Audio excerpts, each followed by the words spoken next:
Any doubts, any queries? I'll explain latitude and longitude, you can wait for that. You ask me anything else if you have anything.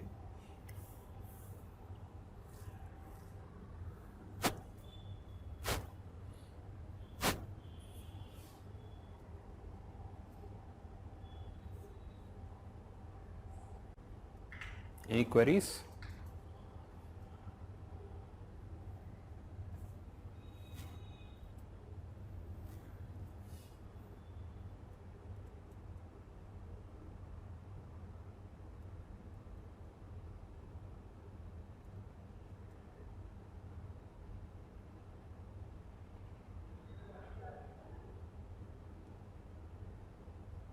Okay, no queries. So let me tell you what is latitude, what is longitude again. So I told you, if at all we have to mark a place on a plain paper, we would draw the grid pattern where two lines intersect. We can clearly identify that particular point, saying the reference. But it is not as simple as drawing a grid pattern on a plain paper if we are to draw the same kind of lines on a sphere, है ना?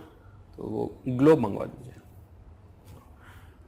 So on a sphere, on a globe, if you have to draw the lines, vertical and horizontal lines, it will be bit different than what you usually draw on the latitude and longitude on a plain paper. So we have two different lines, one is the horizontal lines, another one is the vertical lines. The horizontal lines are called as latitudes, the vertical lines are longitude, but on the globe it would become circles.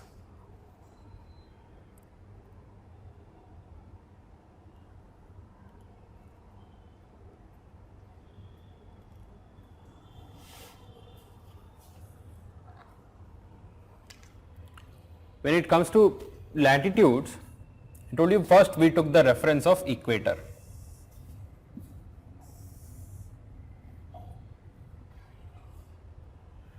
And with reference to equator, if you want to calculate the latitude of any place, it is the angle made by this place at the center of the earth with reference to equator. The angle made by this place at the center of the earth with reference to equator is called as the latitude of this place. Here it is making an angle of 30 degree, so that is why we say this is 30 degrees. Here it makes 15 degrees, this is 15 degrees. Here it is 45 degrees, 60 degrees, 75 degrees and then 90 degrees. So basically with respect to the center, it is making an angle of 90 degrees here. So from equator, the latitude starts to increase towards the pole. From pole towards the equator, latitude starts to decrease.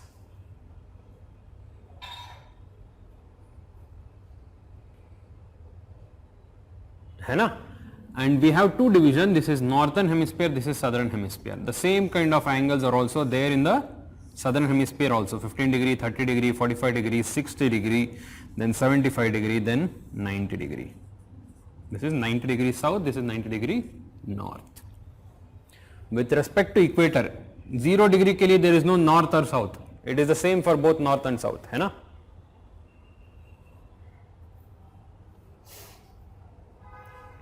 So this is what we call it as the latitude of that particular place. And if you take a globe, a spherical body, all along this line, the latitude always remains the same. You measure the angle, at this place it is same, at this place it is same, at this place it is same. So basically all along that circular globe, the angle made by that point with respect to center and the equator is always same. And if you connect all that lines, you will actually find a circle like this all along the globe. You connect all the points with a line, you will find a circle. है ना, and one circle of latitude, suppose this is 0 degree, this is 15, this is 30, this is 45. One circle of latitude is always parallel to another circle of latitude. So that is why we call it as the parallels of latitude. Parallels of latitude, and all of them can be divided into individual degrees. Okay, यहाँ के लिए तो like for our reference I have marked 15 degree. You can mark 0 degree, 1 degree, 2 degree, 3 degree. It goes on like that up to 90 degree. What about 90 degree? Is it a circle? It is a single point. It is just a single point. In the same way, we have circles on the southern hemisphere also, and all of them are parallel to each other. That's why we call it as the parallels of latitude. Now if I ask you to find the length of these circles, length of these parallels, which latitude has the largest length? Which is the largest latitude? That is equator.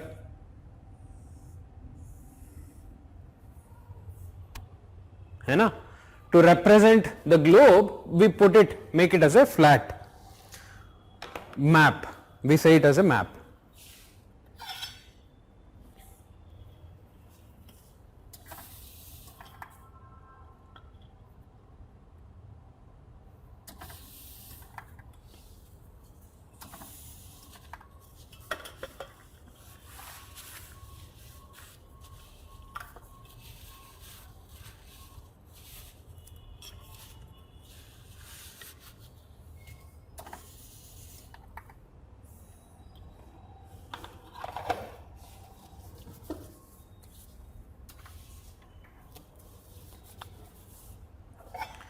So this is the same globe which we have represented. And this globe we have cut at one position and we have enlarged. So that becomes a map. The map which we show it on the global scale, that is actually the representation of the globe. यहाँ पर cut करके we have put it in a paper. So if you put such kind of map on the globe, all these circles will become straight line. Is that right? All the circles will become straight line.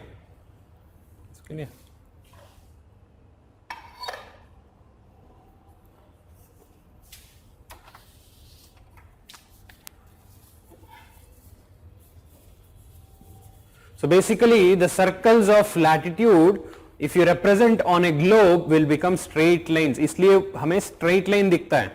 Let me just show you.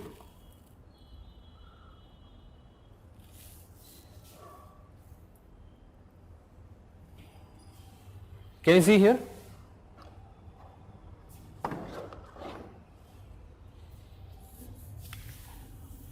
This is the enlarged version, like 2D version of the globe, and all these circles appear like a straight line, the latitudes. And can you see they are parallel to each other? Even on the globe also they are parallel to each other. So now you can clearly see which is the longest latitude? 0 degrees. The length of the latitudes decreases from equator towards the pole, and at 90 degree this is actually a single point. Enlarge करके हमारा visualization के लिए we have enlarged it here. Otherwise this is 90 degree, which is just a single point. The maximum length of the latitude with the longest distance, you can say that is equator.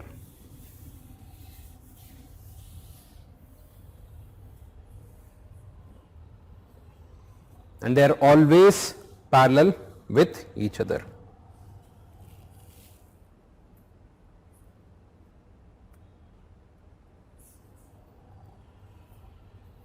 Then what is longitude?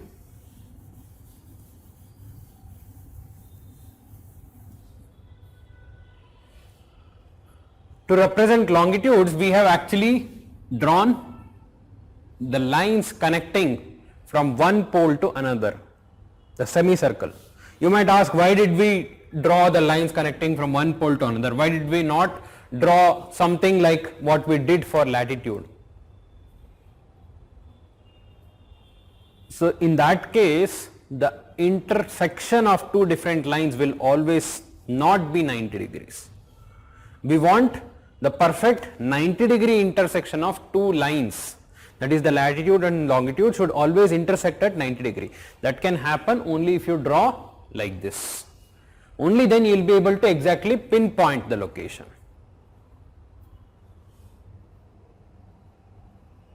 We have drawn the semicircles and we have taken one line as the standard reference. What is this called? The prime meridian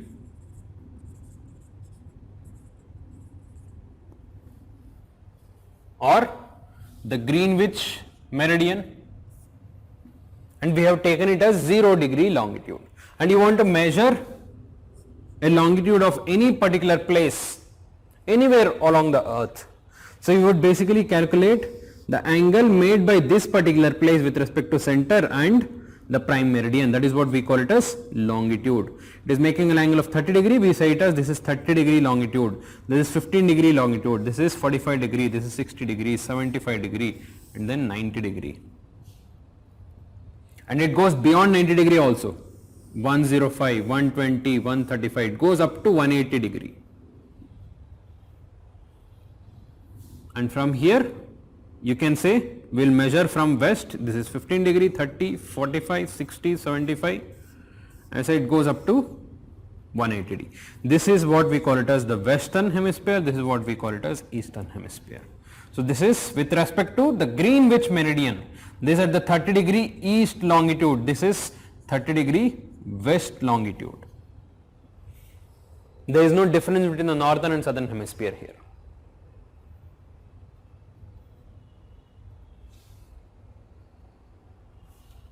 Now which is the longest longitude?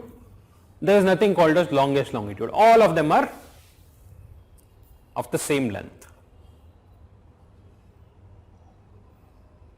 But the distance between two longitude is not always same, the way it happens in case of latitude. The distance is maximum along the equator. The distance is maximum along the equator. Can you see here? This is 0 degree. I represent the same in a 2D diagram. And this is maybe 15 degree. This is 30 degree. The distance you can say comes maximum near to the equator, and from equator towards the pole the distance between the two longitudes starts to decrease. From near the pole it merges, all the longitudes merges together at single point.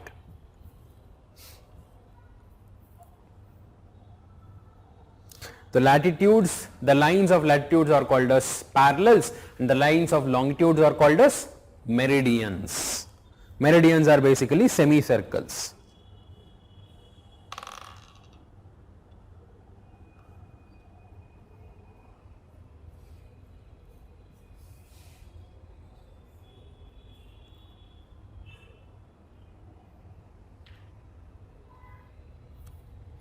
And I even told you that it's not just 1 degree. When I am saying that 0 degree latitude, 90 degree latitude, from 0 to 90 we have 90 degrees, and 1 degree is divided into 60 minutes, smaller units, sub units you can say, and 1 minute is divided into 60 seconds. So you can actually pinpoint to a particular location. You club both latitude and longitude, कैसे दिखेगा? If you want to locate some location, है ना, suppose मान लो we are in Delhi, you want to locate the Delhi's positions, we say coordinates. So where do we use this? In GPS. How do we find the exact location in GPS? We will find the latitude and longitude of that particular place. Any particular place on the globe will have a unique latitude and longitude which will not be there anywhere else. You want to find out the latitude and longitude of Delhi, you will find this. The longitude would be somewhere around 75 degree east, I am approximately telling, okay, maybe 75 degrees, 2 minutes, 30 seconds, I am just guessing. this is the longitude, and the latitude would be maybe 30 degree, this is east, longitude is east, and the latitude is 30 degree, maybe 15 minute and 45 seconds north. This is how we would represent a coordinate. And this particular location is only one, एक ही मिलेगा आपको globe में, you will not find anywhere else.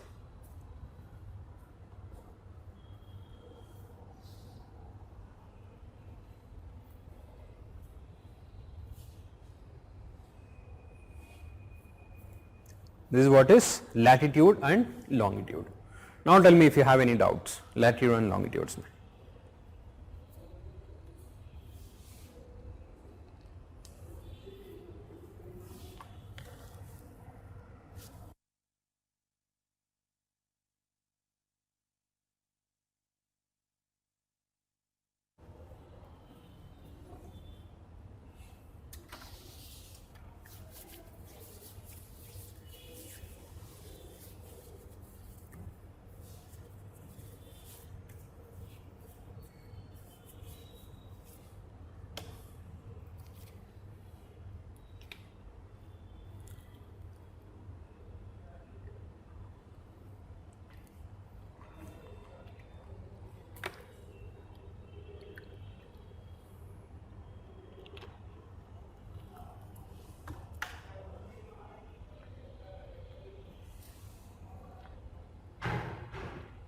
Any doubts?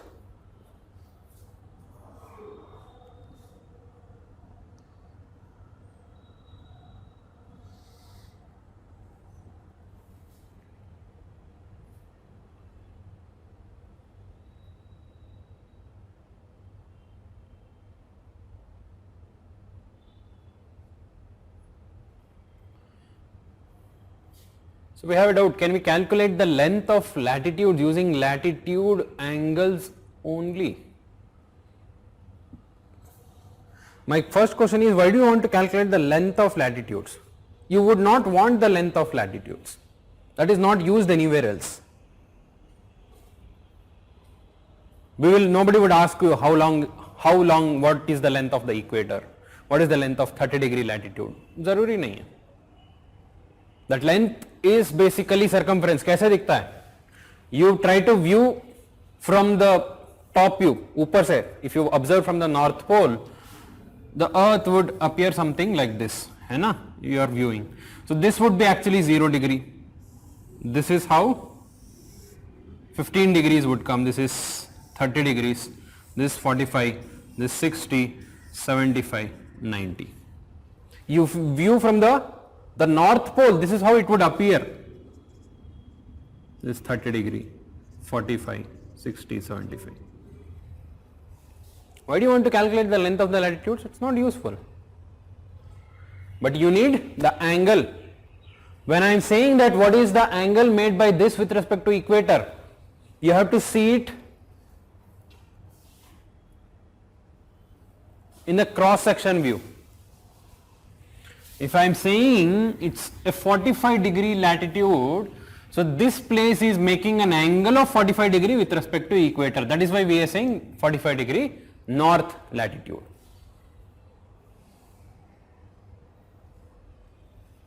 है ना? So we just need the angle. Angle को ही हम बोलते हैं latitude. You don't need the length of the latitude.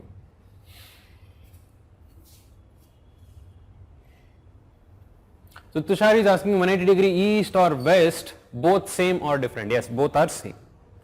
You can call either 180 degree east or 180 degree west. You can refer to it as both same.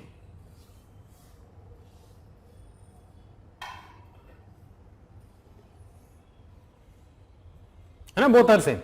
180 degree east is same as 180 degree west. Shivani is asking, sir, how long latitudes merge?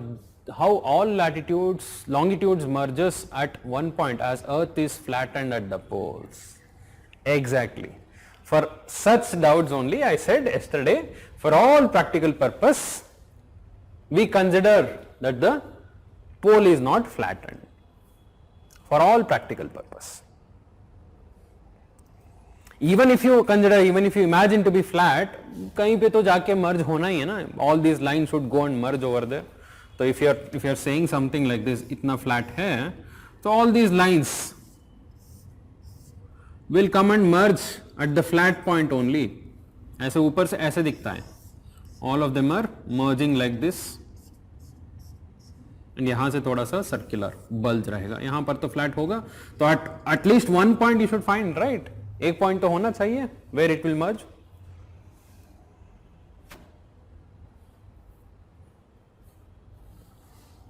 Fine. So I hope there are not any more doubts. So you can write about latitudes and longitudes. Latitudes. What is latitude? It is the angular distance of a point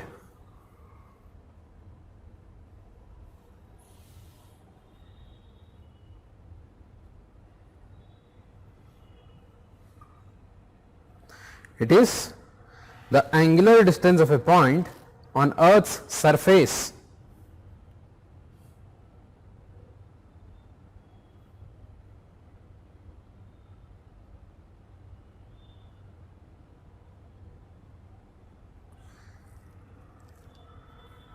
angular distance of a point on Earth's surface measured in degrees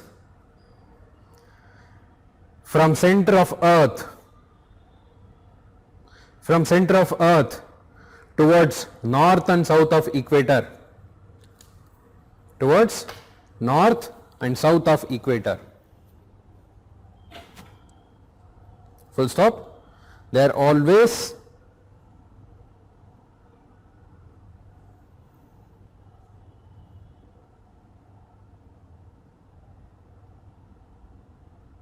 sorry wait, I was telling about the latitude. Next you write about the parallels. What are parallels of latitude? Okay, then you will come to this. The parallels of latitudes are the imaginary lines. The parallels of latitudes are the imaginary lines on the globe, connecting the places with same latitude.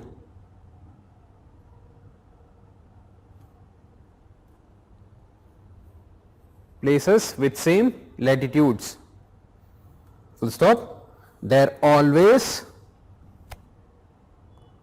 parallel to the equator and also parallel to one another. Parallel to one another.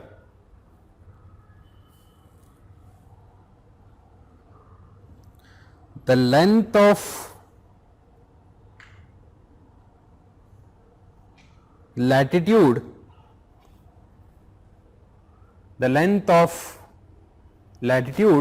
decreases from equator to pole.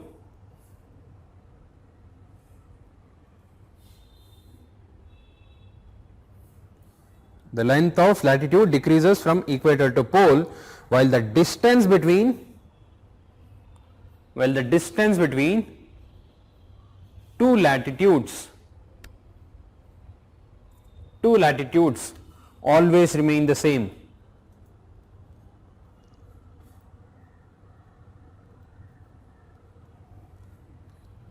So Rajni, she is asking, can we calculate distance from the center of a point through latitude or longitude? Distance from the center of a point. Okay, from a point to the center of Earth you are saying, through latitude and longitude. Okay, let me just reframe. You might be asking, can we calculate this distance from this point to the center? If you can see, that distance is always constant. So that is what we call it as the radius of the Earth. Is it not? The distance between this point and this center of the Earth is always same whether you calculate from here, here, here, here. Okay, from poles में थोड़ा सा कम रहेगा क्योंकि because of the flattening of the pole. and equator में थोड़ा ज़्यादा रहेगा because of the bulge, but for practical purpose we always consider it to be same. So the distance is always same, so it doesn't matter, we don't need the distance from that point to the center of the earth, whether you use latitude or longitude, वो फर्क नहीं पड़ता है. What we need is the angle, but here at this point it makes an angle of 45 degree, at this point it makes an angle of 30 degree, even though this distance is same. We are not calculating the distance from this point to the center, we are calculating the angle which this line is making with respect to this line. What is this line? The line connecting this point and the center, and this line is the line connecting the equator and the center. So that is what is latitude, and over there it is longitude. We don't want the distance. Kamlesh is asking, why do longitudes go beyond 90 degree but latitudes don't? Yes, that is because the way we have drawn the latitudes and longitudes. I told you the reason why we have drawn latitudes like this, the parallels, parallel to one another, but longitudes always originate from pole and end in pole, because only that pattern will leads to intersection of both the lines, and that is required to find out the coordinates. The latitudes are parallel to each other, है ना? So that's why you can divide into one hemisphere and another hemisphere, northern hemisphere, southern hemisphere. And this northern hemisphere, southern hemisphere, whether you measure on this side of the northern hemisphere or the opposite side of the northern hemisphere, that will always make a same angle. But in case of longitudes, we have made the difference. There is a difference between the 0 degree longitudes and 180 degree longitude. We have kept both of them separate, but in case of equator, it is a single line. It is a single circle. But in case of longitudes, both are separate lines. When we have a single line,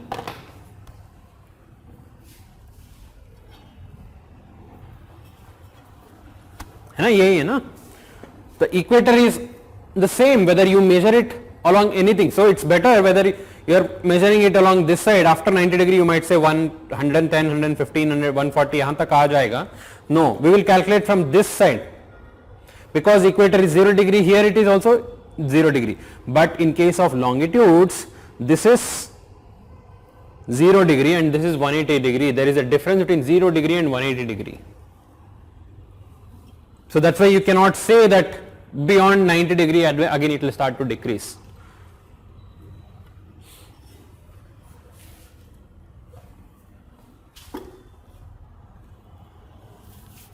So next, longitudes.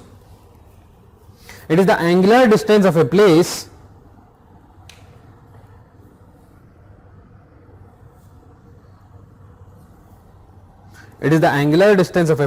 east or west of prime meridian.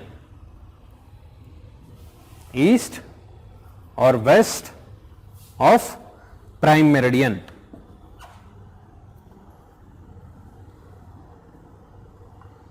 Which is considered as 0 degree longitude.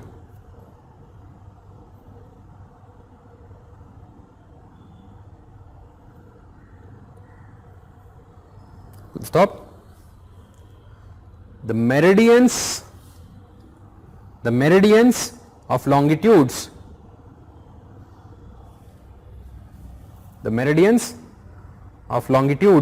are semicircles running from pole to pole, connecting the places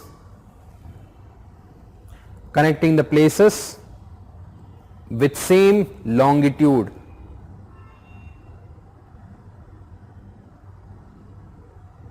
Connecting the places with same longitude.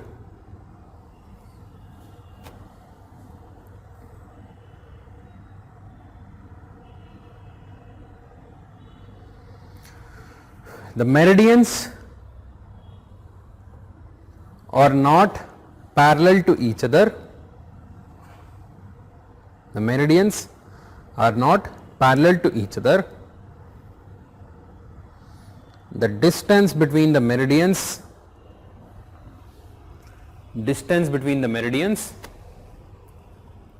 decreases from equator to pole.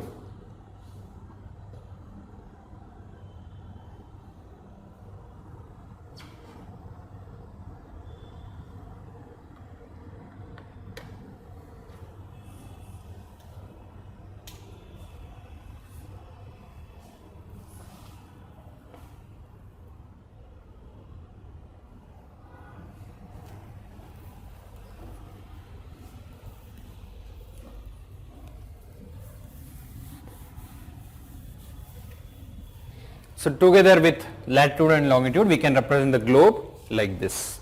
So, now you can see two latitudes are always at same distance, they are equidistant. So, what should be the difference between 1 degree latitudes? 1 degree latitude are always at a distance of 111 kilometer on the globe. You calculate the distance between 0 degree and 1 degree, it is 111 kilometer. 1 degree and 2 degree 111, 3 degree, 4 degree, I say it will go up to there. So, on the globe you measure the distance between 2 degrees of latitudes, it is always 111 kilometers. So, what about longitudes? The distance between two longitudes, I told you it is not the same, it decreases from equator towards the pole. So, then what is the maximum distance between two longitudes? When they are the farthest, that is along the equator, the distance between two longitudes along the equator is equal to 111 kilometer. So, if you calculate the distance between two longitudes along the equator, this is 111 kilometer, and between two latitudes it is again 111 kilometers. But this distance 111 kilometers between two longitudes starts to decrease as we move towards the poles, and at the poles it is 0 kilometer because all of them are merging, and at the equator it is 111 kilometer. That is they are maximum apart along the equator. Fine, you can write that point.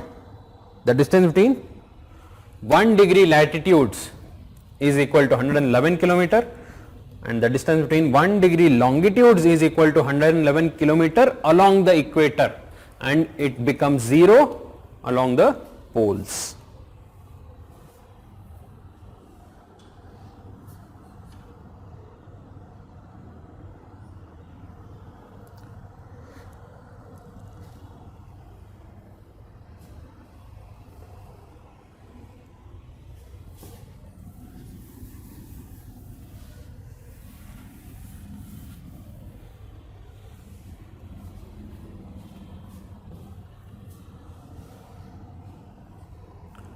The next concept is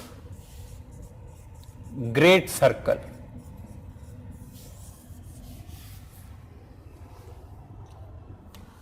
What is a great circle? So, suppose if I give you a ball, I will give you a ball to you and I will say mark circles on this. You can mark as many circles as possible, and you can mark like this. Any number of circles you can draw on a ball, is that right? Which is the largest circle which you can draw on a sphere, on a ball? That would be along the equator, is that right? The largest circle which you can draw on a sphere or ball, that is almost, it would fit exactly along the equator. You can draw any number of circles, छोटा छोटा करके भी लिख सकते हो, you can draw, but the largest one would be, you can find it along the equator. Equator would represent the largest circle. So, any kind of largest circle which you can draw on the surface of earth, on a globe, is called as great circle. How do we measure the largest circle? You calculate the circumference. It should be largest compared to any other circle which you draw on the globe. So how do you find out what is the proof that this is the largest circle? We will have two proofs. One is the circumference. What is circumference? What is the meaning of circumference for non-science students? The length of the entire circle. We call it a circumference. Total length. The circumference of a great circle is always equal to the circumference of Earth. Circumference of a great circle is always equal to circumference of Earth. So Earth का जितना circumference है पूरा, so that would be the circumference of a great circle. And second one, a great circle always cuts the Earth into two equal halves.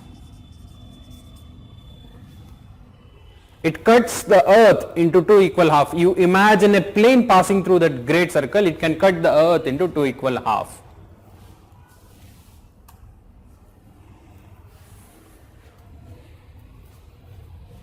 Can you see, you can draw many circles, but along the equator you can draw a great circle.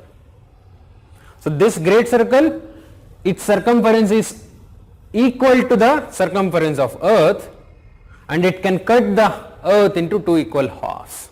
So this is one type of great circle. You can also imagine another great circle like this, whose circumference is equal to the circle of the Earth. And don't ask me यहाँ पर pole flatten है तो इसका circumference कम होगा. I already told you. For all practical purpose we consider it to be not flat.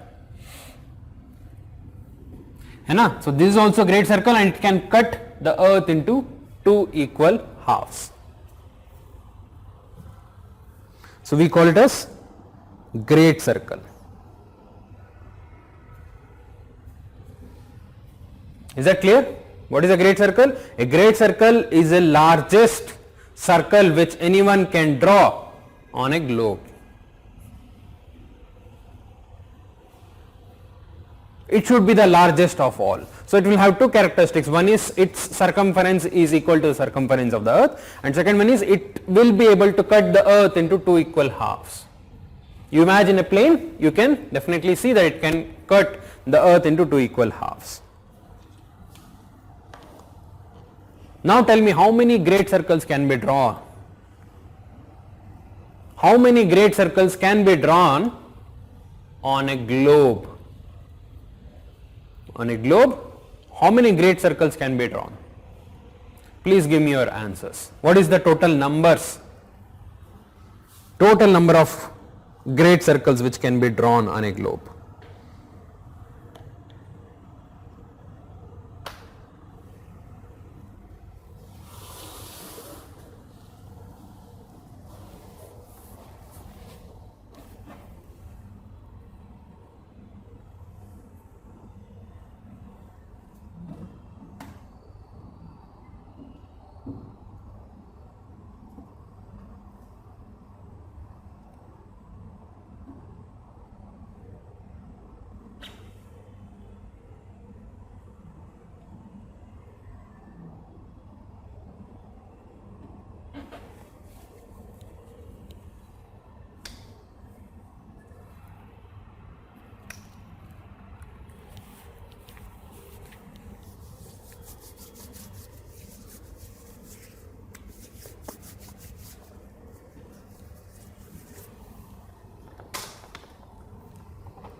Okay, Shivani is telling infinite.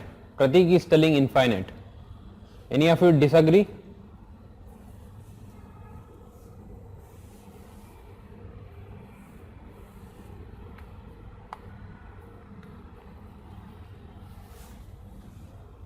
Vedant is also telling infinite.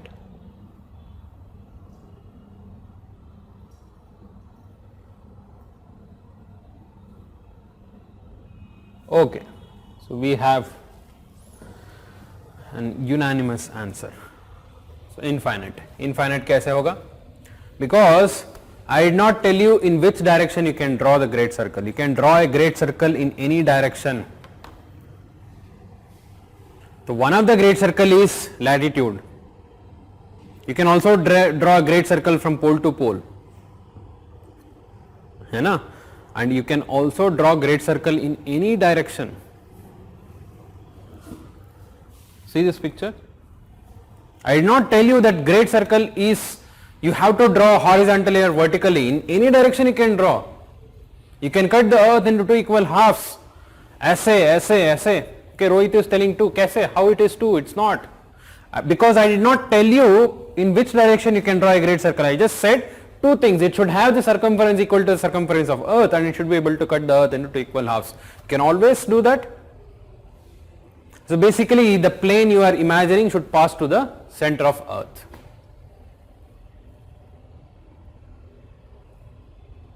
Okay, many of the students had given in my other batch, they had said that there is one great circle along the latitudes and there is 180 great circles along the longitudes. So 181, no. So if you are imagining only horizontal and vertical great circle, maybe with a distance of 1 degree. But you can cut in any direction. कोई भी direction में ला सकते हो. You can draw a great circle. It is not necessary that it has to be horizontal and vertical. Is that right? You can draw an infinite number of great circle on the surface of earth. It can be in any direction, like this, like this, like this.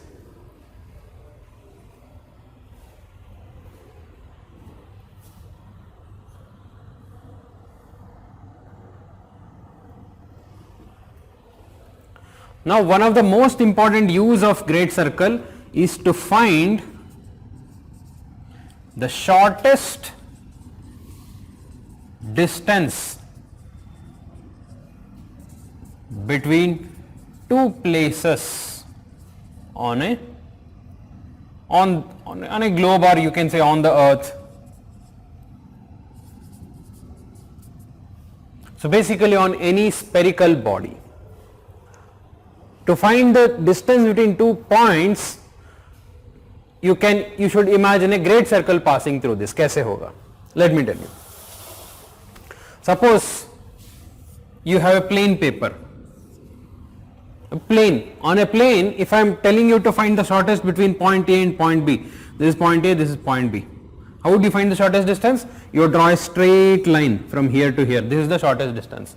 You can follow any path.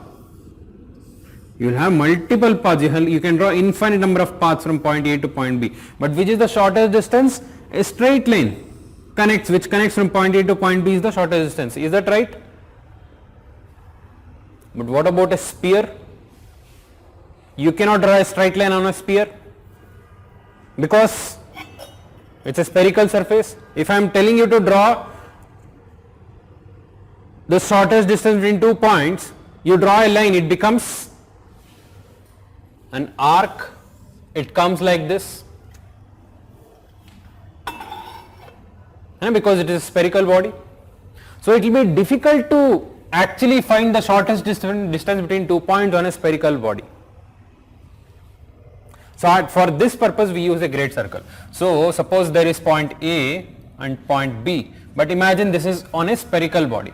So it's not necessary, you cannot imagine a straight line here.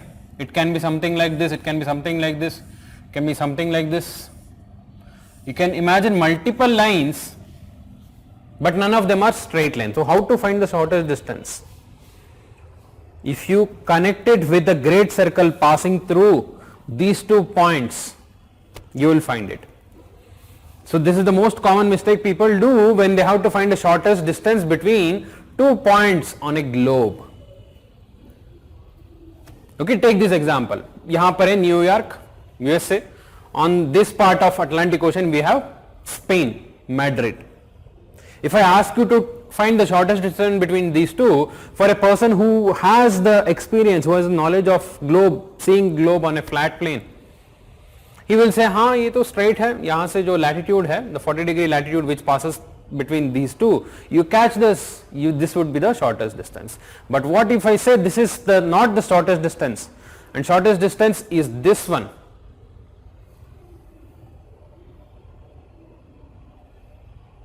कैसे होगा? So ये तो straight line है, because this is a straight line on a map, but on a sphere this is a arc, and this might not be the shortest arc. कैसे दिखता है? If you put the same map on a globe, this is how it would appear. The 40-degree latitudes which we had depicted is this one actually.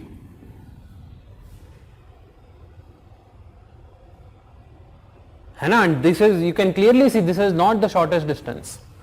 On a global scale it is too difficult to find one which line between these 2 points is actually the shortest distance. इसलिए हम बोलते हैं, you imagine a great circle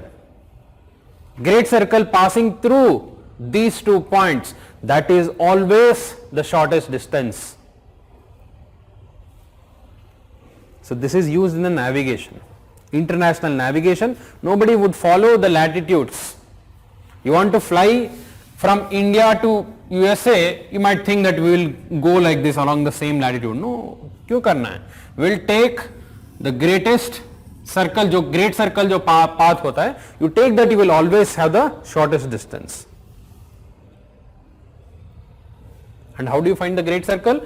The circumference should be equal to the circle of Earth, and that great circle should be able to cut the Earth into 2 equal halves.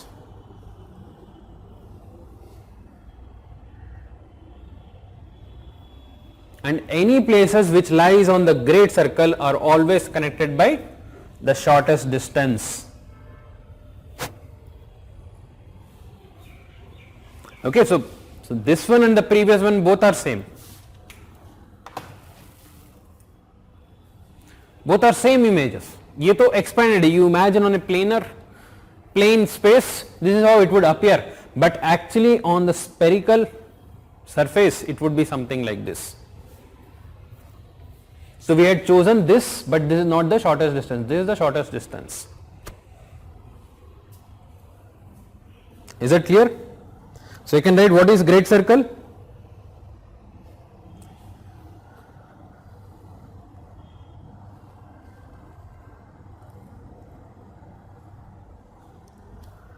A circle with largest possible circumference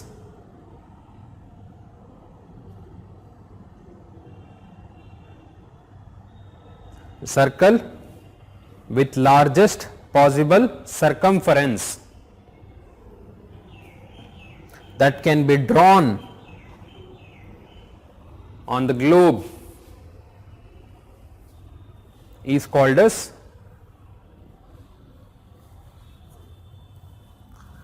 great circle.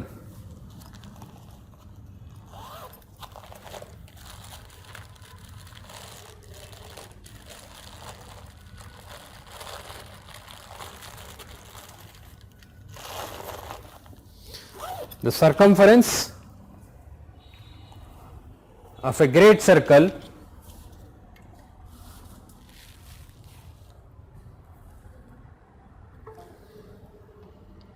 is always equal to the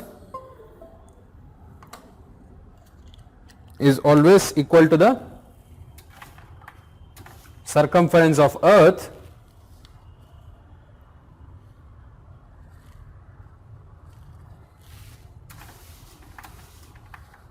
and a great circle cuts the globe into 2 equal halves. Great circle cuts the globe into 2 equal halves.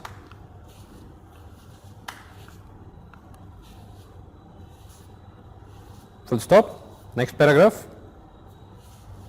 An infinite number of great circles, an infinite number of great circles can be drawn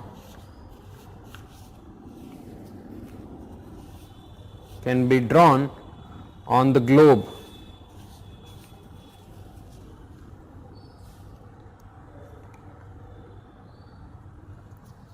Full stop. Next paragraph. Great circles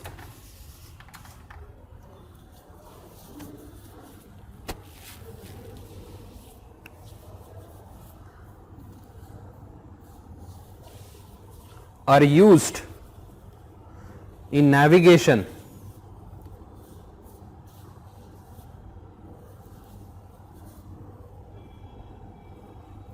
to find the shortest distance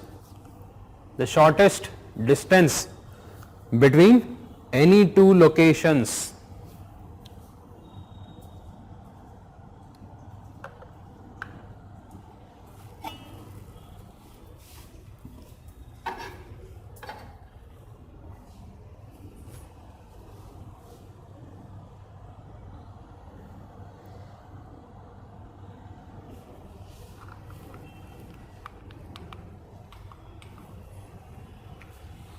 Now let's mark some important latitudes and longitudes. Some important latitudes and longitudes you can keep writing. We have 0 degree latitude, which is called as equator.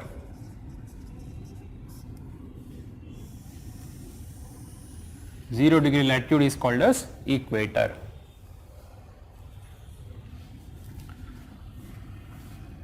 We have at this point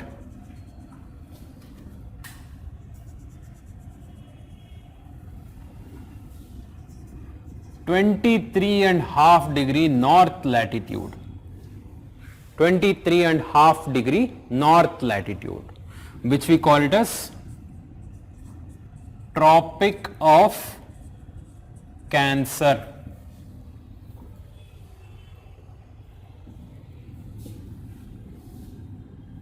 And here we have 23.5 degree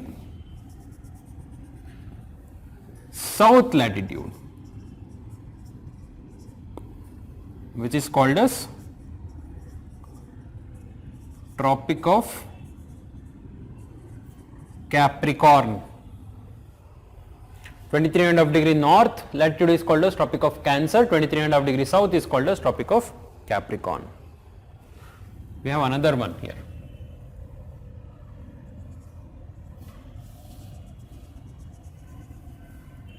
This is 66.5 degree north latitude, which is called as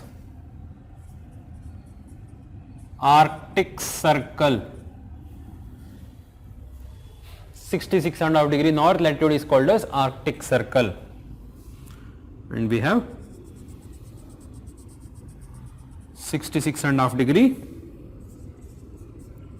south latitude, Antarctic Circle.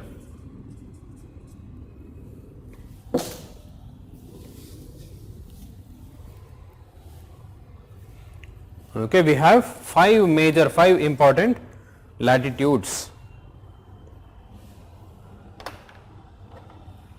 equator, Tropic of Cancer, Tropic of Capricorn, Arctic Circle, Antarctic Circle. And we have 0 degree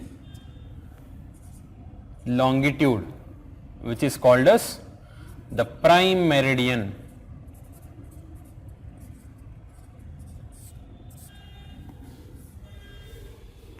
Prime meridian. So then we have 180 degree east, 180 degree west. उसके लिए कुछ नाम नहीं है. We use it in the calculation of date. ना date line बोलते हैं. So we will come to that. And also we have the longitude which passes through the center of India. India का जो central position में जो pass होते हैं, तो कहाँ पर, where exactly do we have this? Mirzapur, which is this longitude. 82.5 degree east longitude.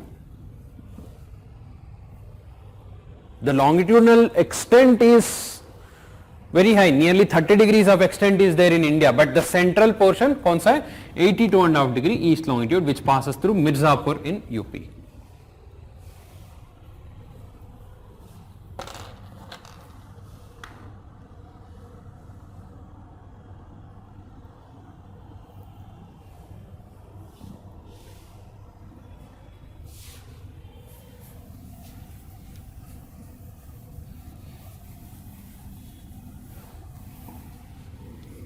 Any doubts here?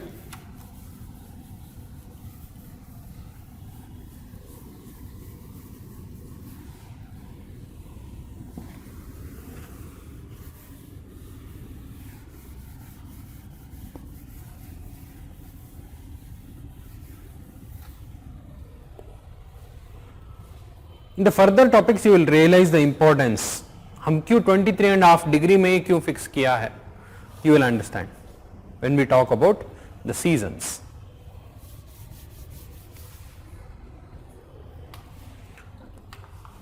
So next topic is rotation.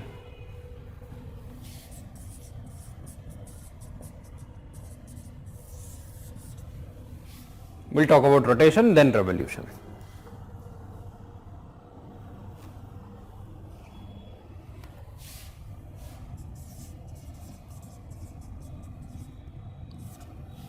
What is rotation? Rotation of Earth. So it's a type of movement.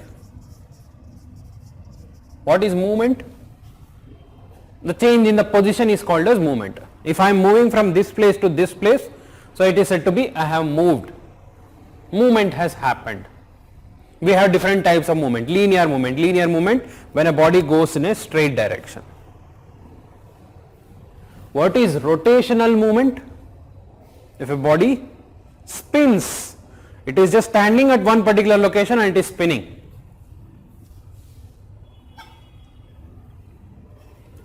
This is what we call it as rotational movement.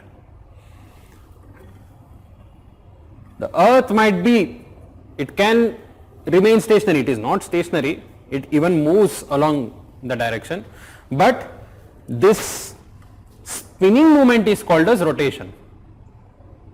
Even if it is not moving, if it is just stationary, still it can undergo rotation. Any body can undergo rotation. You can take example of spinning top. That is rotation. So what is rotation? Basically spinning of a body is called as rotation. It is a spinning movement. Any body which is spinning, any body which spins would have 2 points which is stationary, which will not move. All the positions on a spinning body is always under the motion except 2 points, the northernmost and the southernmost, which we call it as the north pole, and the southern point is called as south pole. On any spinning body we will have 2 points which is always stationary, it will not move. All other points on this body is always under the motion.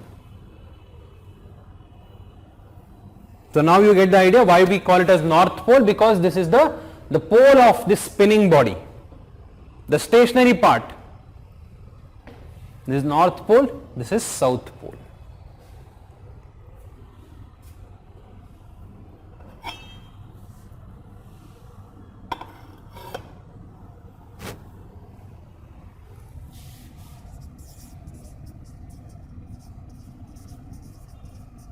What is axis of rotation?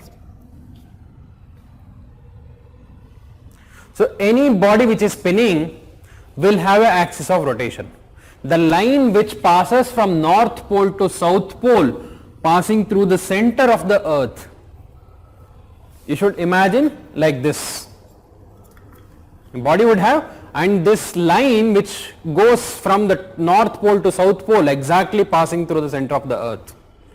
The axis, that line, that imaginary line around which this rotating body is rotating, it is spinning around a line.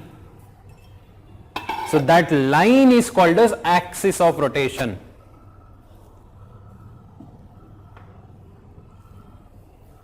axis of rotation connects the stationary north pole and south pole and the center of earth.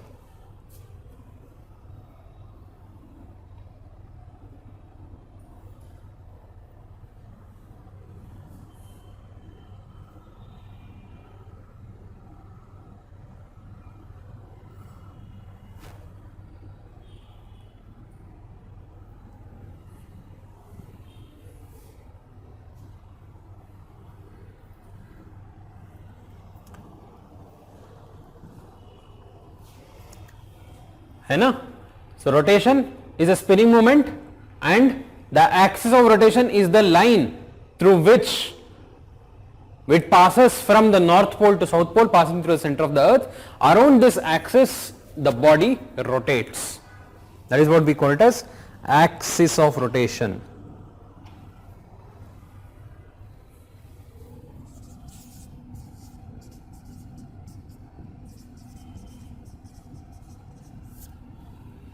So next term is orbital plane.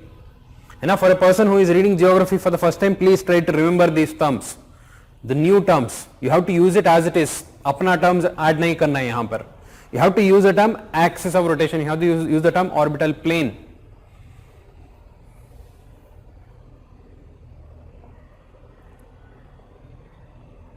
What is orbital plane? I told you Earth is spinning, it undergoes the spinning movement, but this movement is not stationary. Matlab the Earth is not standing at one particular point and spinning. While spinning, Earth also moves around the sun, which we call it as revolution. The Earth spins and at the same time it moves around the sun. We call it as revolution. We'll talk about that in detail. But during this revolution, Earth revolves around the sun in one particular plane. In that plane at the center we have sun, and in this plane Earth revolves around the sun. Any revolving body you can imagine, and it has to revolve in a plane only. Whether it is going like this or it is going like this or it is going like this, you can imagine a plane. So that plane in which the Earth revolves around the sun is called as orbital plane.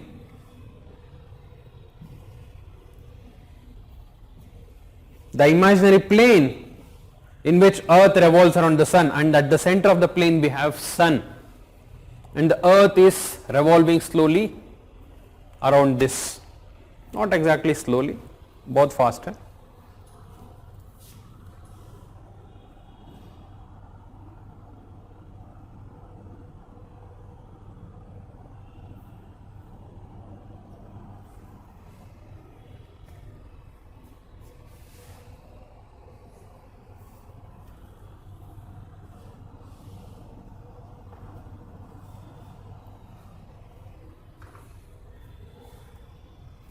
So this is what is the orbital plane. But as per our normal understanding, usually the axis of rotation is in this direction, 90 degree होना चाहिए, but नहीं होता है. It is not so. The Earth's axis of rotation is not completely 90 degree with respect to the orbital plane.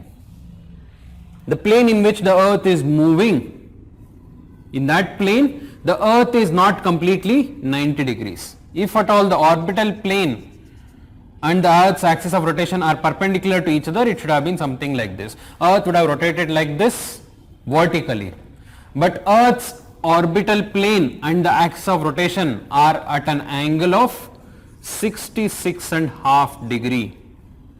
That is, the Earth's axis of rotation is tilted from its normal position. How much it has tilted? It has tilted by 23.5 degrees.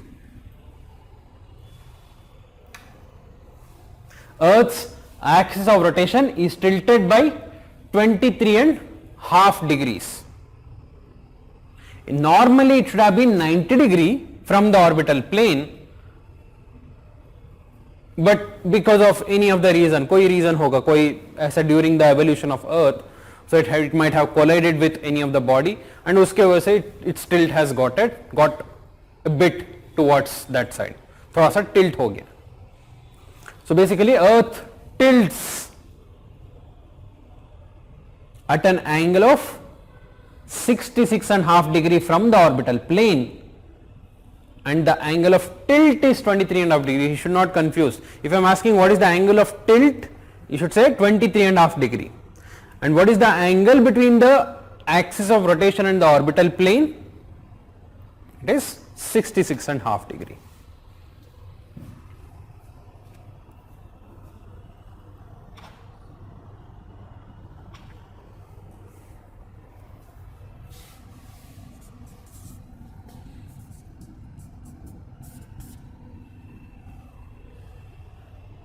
That is tilt in the axis of rotation, which is 23.5 degrees. What is the direction of rotation? Direction of rotation क्या होगा? Any body which is rotating, so how do we find the direction? Usually we find the direction by from the pole. This body is rotating.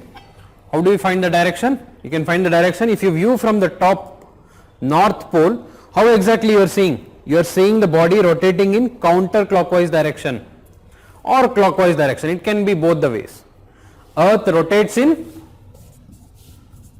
counterclockwise direction if viewed from the north pole. If we are viewing from the north pole, earth rotates in counterclockwise direction, ऐसे घूमता है. And if we view from here,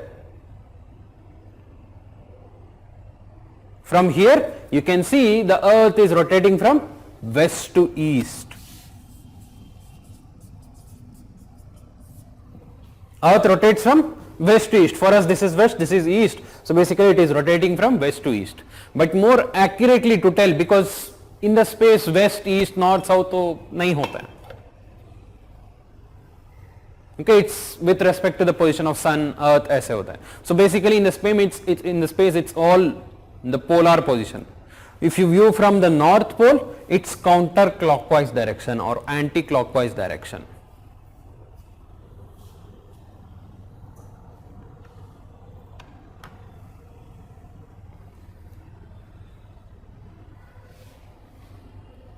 So that is about rotation. So we have a query. Manisha is asking, so how can we connect the easternmost point of Antarctica and Australia with the Great Circle? Okay, let me show. So it will be difficult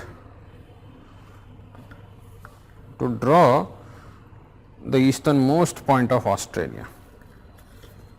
Okay, let me just show it on this. So if this is the easternmost point of Australia, sorry, easternmost point of Antarctica. So that was the question, easternmost point of Antarctica and Australia. And you want to fly from here to, let's take Sydney. Can you see this? So this is Antarctica and this is Sydney. So basically you want to go from here to here. So I would say you hold it in this direction and imagine a great circle being drawn from here to here like this.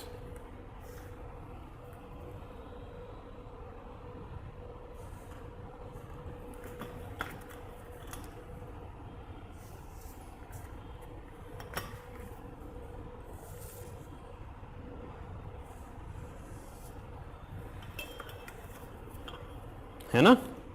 If you draw a great circle connecting these two, so this great circle cuts the earth into two exact halves. Can you see? And this is the great circle with circumference equal to the circumference of the earth, and it can connect these 2 points with the shortest distance. You can draw something like this, anywhere, but this is always the shortest, and it always lies along the great circle. It will go like this. This is what is great circle. It would cut the earth into two equal halves. I hope that is clear.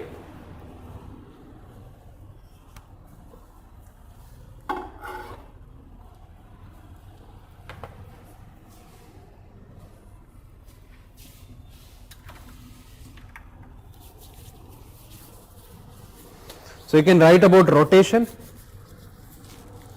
What is rotation? The movement of earth on its own axis.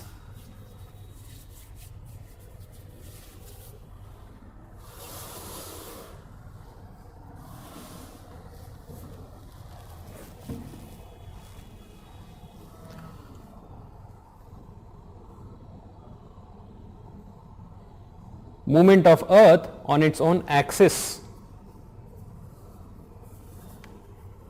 is called as rotation.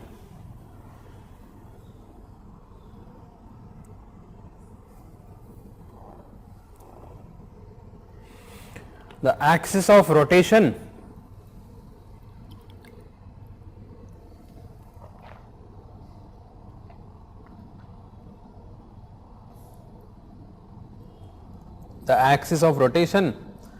is the imaginary line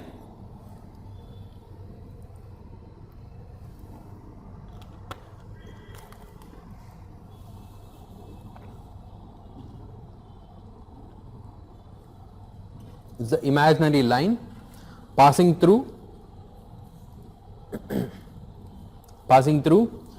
poles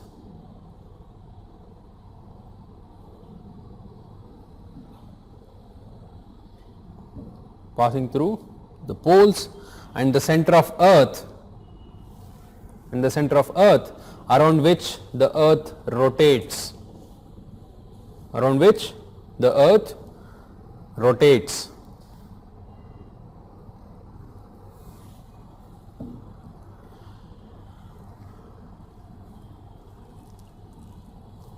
Next paragraph. Orbital plane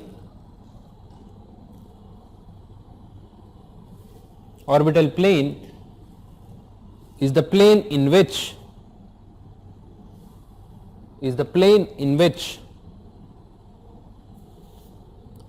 earth orbits around the sun.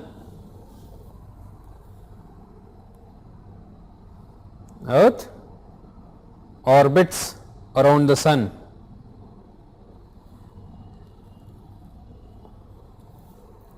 Full stop. The angle between Earth's axis of rotation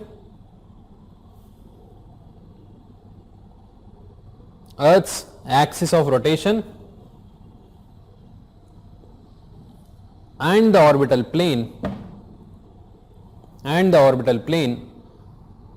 is equal to how much? 66.5 degree. The angle between axis of rotation and the orbital plane is equal to 66.5 degree. Full stop. The angle of tilt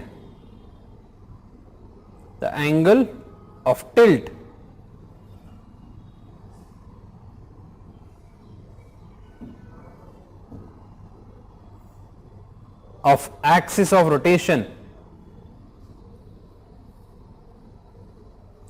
from its normal position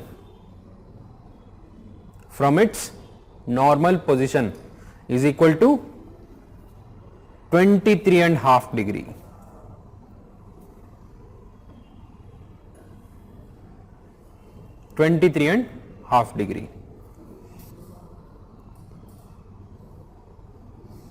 Full stop. Next paragraph. The direction of rotation of earth is counterclockwise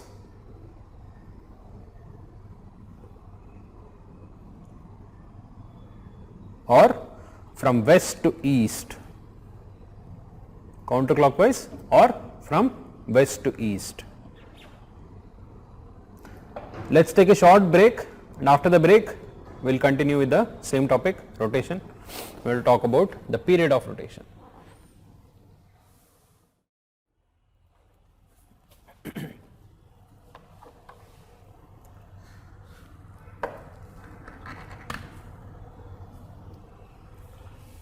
Yeah.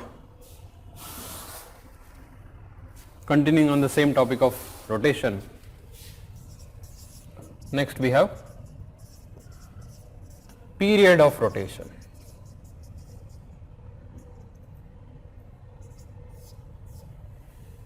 Period of rotation.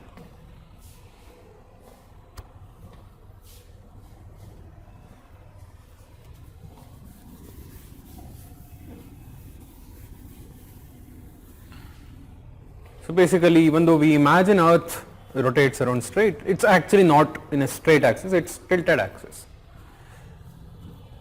In a tilted axis, it rotates like this. Every planet has their own tilt, it's not the same. Few of the planets are almost vertical, few of the planets are almost lying down. ऐसे ऐसे rotate होता है. Best example is our Uranus. Okay, it varies from one planet to another. Now, what is period of rotation?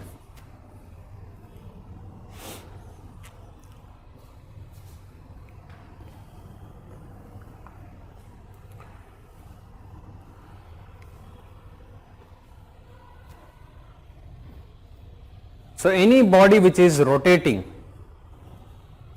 on an axis, the time taken to complete one complete rotation, 360 degrees of rotation, पूरा 360 degrees rotate होना चाहिए. So that is what we would say as a period of rotation.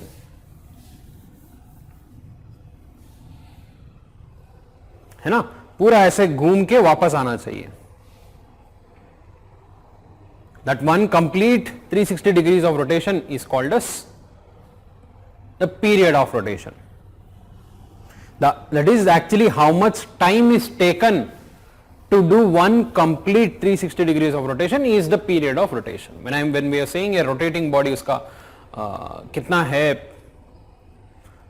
the period of rotation we want to calculate, it is the time taken to complete one rotation. We have a measure called RPM. You might have heard RPM. What is RPM? Rotations per minute or second maybe जो होता है RPM per minute. RPM is usually per minute, rotation per minute.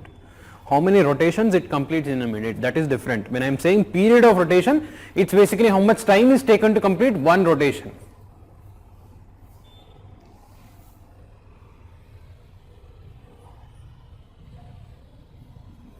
How do we find the period of rotation of a rotating body? By finding some reference point. You keep a reference point and you complete 360 degrees of rotation and you see how much time it takes, that is what is the period of rotation. Simple.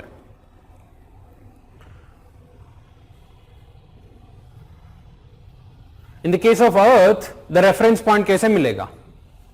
How do we find the reference point? Like we stand on one particular place of Earth, we will see the sky, जो sky में जो दिखता है, the position any of the body, and we will see next when we will come back to the same position in the sky. So we can have two reference here. So one is the sun as the reference point, another one is a distant star as a reference point, particular star. दोनों में फर्क है, like both are different.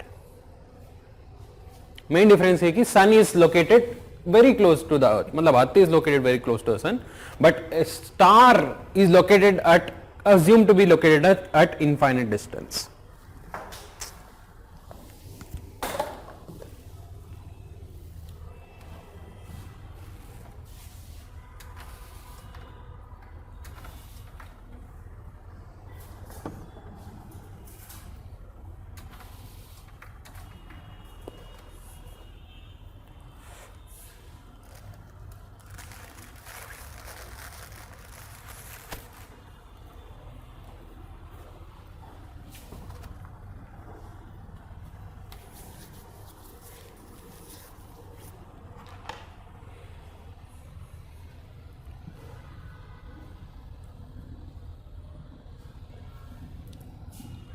So basically, take in this example, suppose you are located on a point A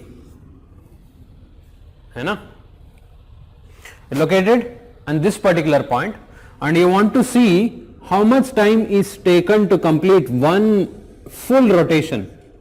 So that would give you period of rotation. If you calculate exactly by 360 degrees of rotation, how do you calculate 360 degrees of rotation? Let's imagine a very far distance object, maybe a star which is located as a very far distance. Now why we are taking that? If it is very close to that, the movement of earth in between should not matter, because earth not only rotates, it also moves along with this. Okay, normal case में क्या होगा? You will find the 360 degrees of rotation. Okay, and you will find the time. But क्या होता है, like 360 degrees rotate होते होते होते ही earth also moves from this position to this position. It is not stationary here only. You try to calculate, because it would take 24 hours, right? Almost 24 hours के आसपास है. So when earth completes 24 hours of rotation, it would have moved from this position to this position. तो exact reference point कैसे मिलेगा? For that we will take a star which is located as a very far distance, so that we will find exact 360 degrees of rotation. If you are able to find 360 degrees of rotation, see, can you see here, यहाँ से शुरू होके this line, it should come back to here. So it has come back to here. You find the time required to rotate 360 degrees of rotation, that is actually 23 hours 56 minutes. The time taken for 360 degrees of rotation is 23 hours 56 minutes. Then what is 24 hours then? So actually, since the earth, while rotating, it also moves back, if you take sun as the reference point and you want to see exactly at this point, suppose you are standing at here and you are seeing sun exactly vertically overhead, यहाँ पर दिख रहा है, and कल at what time, tomorrow at what time we will come back to this position. If you find the time difference, that should be the time, the period, right? And you want to find that time. So basically यहाँ से घूमते घूमते घूमते it would have come back to this position. Even like after completing 360 degrees of rotation, so this position is somewhere here. You are not seeing the overhead sun. At here, if you are standing and seeing vertically, you are seeing somewhere here. The sun is not exactly here, sun is somewhere here. To find the overhead sun, you will have to rotate for some more distance. You will have to rotate for some more period, then only you will find the overhead sun. Because earth is not stationary. If the earth was stationary, after 360 degrees of rotation, you would have seen the sun at this point only. After 360 degrees of complete rotation, the sun would have been there only. But क्या हो रहा है, 360 degrees rotate होते होते होते earth has moved here. The sun is somewhere here. Even after completing 360 degrees of rotation, the sun is somewhere here. So इसलिए I have to move some more distance. I have to rotate for some more time to see the vertical overhead sun. So that extra distance को हमने include किया, तो then it will become 24 hours. So 24 hours is actually the time taken to see the sun exactly at that position again. You are seeing sunrise today, you want to see sunrise next, you will have to spend 24 hours. You are seeing sunset today, you want to see sunset again, you will have to spend 24 hours. You are seeing sun at the vertical overhead position, 90 degree में है. You want to see sun exactly at that position, you will have to spend 24 hours. But that is not equal to the period of rotation of earth. Period of rotation is basically 360 degrees of rotation. The period of rotation of earth is actually less than 24 hours, which is 23 hours 56 minutes.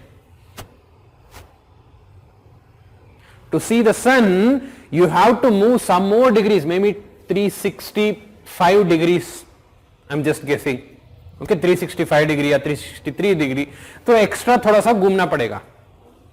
क्योंकि earth has move from this position to this position, even though it has completed 360 degrees of rotation, it is not seeing the overhead sun. Okay, we have a small video to explain this, to show you this.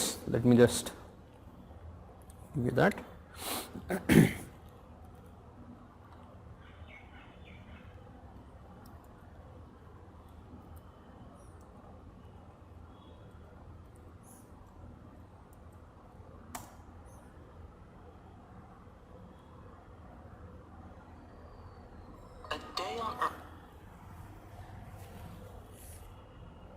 So basically we had 2 days, 2 different measure of rotation. If we are considering 360 degrees of rotation, how do we consider 360 degrees of rotation? By keeping a star which is located at a very far distance as the reference point, so that this movement of the earth is very negligible for that. That is what we call it as sidereal day. Sidereal day is 360 degrees of rotation.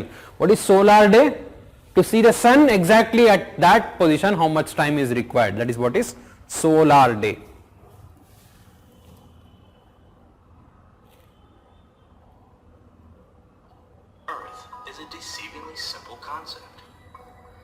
Earth is a deceivingly simple concept.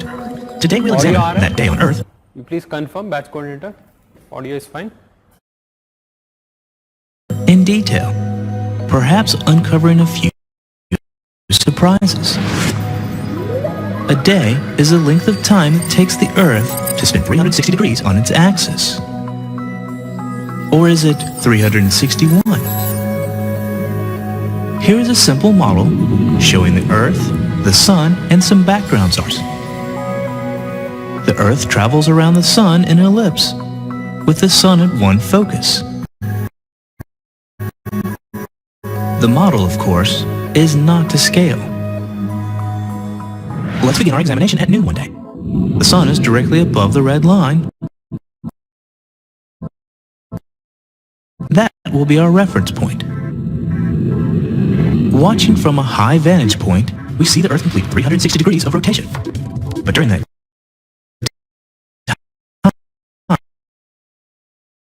time, the Earth has also moved a bit in its orbit. So even after a 360 degree turn, the sun is not directly above the same point on Earth that it was at the beginning of the spin. It is not noon of the next day. The red reference line needs to spin a little more than 360 degrees to get us to noon. The 360 degree rotation is called a sidereal day, while the noon to noon rotation is called a solar day. Earth orbits the sun once or about every 366.26, while the noon to noon is called a sidereal day. While the noon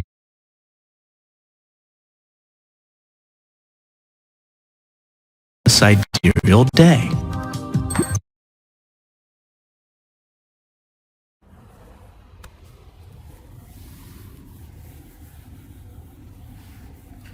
So can you see here?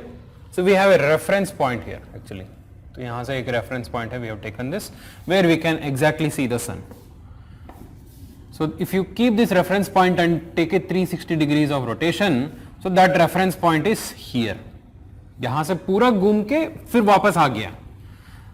Okay, so even after 360 degrees of rotation, पूरा 360 degrees rotate होने के बाद, we are not seeing the sun. But we have completed the 360 degrees of rotation. So that 360 degrees of rotation is called as sidereal day. 23 hours, 56 minutes. But to see the sun exactly at the same position on the earth, to see the sun back, you need to rotate for some more degrees. यहाँ से rotate होके you should come back and maybe at this position of rotation ना पूरा rotate होके some more. If you rotate, you will see the sun exactly at that vertical height where you saw here. यहाँ से straight line था, To achieve that straight line of visibility, you have to rotate more than 360 degrees. So that is what we call it as solar day, which is 24 hours. We don't want sidereal day on the surface of Earth. We use sidereal day for astronomy, for spatial objects. We want solar day because we want time to be synchronized as per the sun. है ना? This is what is solar day and this is what is sidereal day.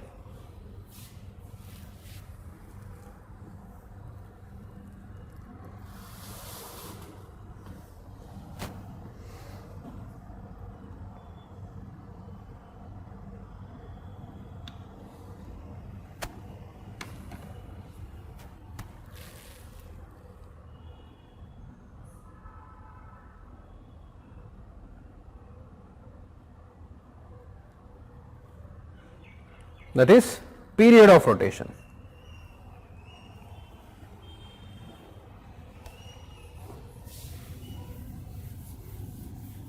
So period of rotation is basically the time, how much time it takes.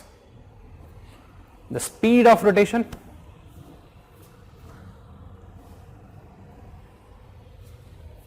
particularly the rotational speed to chodo, in terms of how many rotations would happen per minute. So basically in 24 hours there is one rotation. What about the linear speed of rotation? What is linear speed of rotation? When I am talking about the linear speed, so I would just calculate the distance traveled divided by time. I am moving from here to there, how much time I have taken. That is what is linear speed of rotation.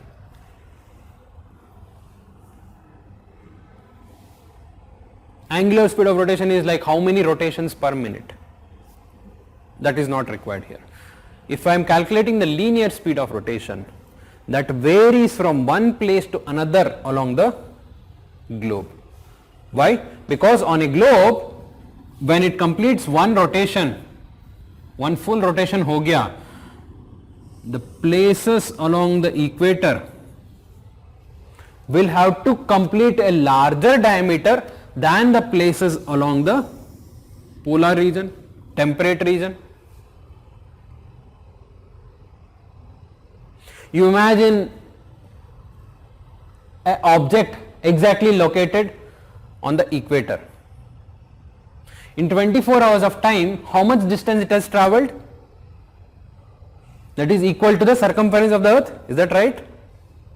But the same object, you place it here, in 24 hours of time, how much distance it has travelled? It is very less. ये तो छोटा circle है, बड़ा circle है. What about the object which is located here on the pole? 0, because it has not moved at all, because earth rotates like this. At the pole, if you stand, there is no movement at all. If you stand along the equator, you are completing the very biggest circle. So that's why the linear speed of rotation is highest along the equator. An object located along the equator will have to travel the distance equal to the circumference of the earth. And an object located near to the other latitudes will have to travel a distance lesser than the circumference of the earth. है ना? If you view from the top, polar से देखा तो ऐसे दिखता है. If you are viewing from here, an object located along the equator will travel entirely along the diameter. Same object located at 30 degree, this would be the traveling distance. At 60 degree, this would be the traveling distance. What is the time taken? Here also 24 hours, here also 24 hours, here also 24 hours. So linear speed ज़्यादा कहाँ पर होगा? Larger the distance with the same time, this is what is the maximum speed. The highest linear speed is observed along the equator. And can you imagine the speed along the equator, linear speed? 1000 miles per hour, which is equivalent to 1600 kilometer per hour.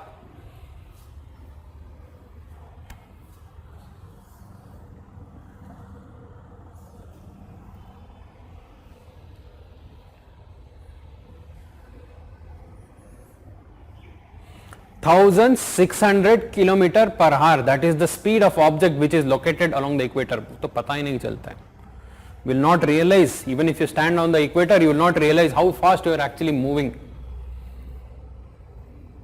That is because of gravity. But this linear speed of rotation has a very important application in satellite launching. What they do during the satellite launching? They will fix the satellite to a rocket. है ना, they would fix a satellite to a rocket. Rocket ऐसे होता है and satellite इसके ऊपर fix कर देता है. To carry the satellite, the rocket should launch. It should carry the fuel, it should carry oxygen, जो भी उसका जो load होता है, should carry everything.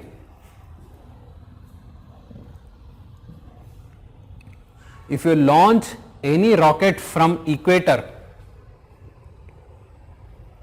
it would get some kind of initial push. एक बार हवा में आ गया, so that push is getting added, the linear speed of rotation which is along the equator which is there, so that extra push is getting added to the rocket over there. So basically it would require lesser fuel. Initial thrust मिल जाता है, body is rotating, the earth is rotating like this, and यहां से rocket launch करो, यहां से और momentum मिल जाता है ना. So that is highest near to the equator. So that's why usually the places located near to the equator are the most preferred one for satellite launching, because they can use this linear speed of earth as an initial thrust. And that is why we have the best satellite launching place located. It's called as Kourou, Kourou, Kourou. This is in French Guiana.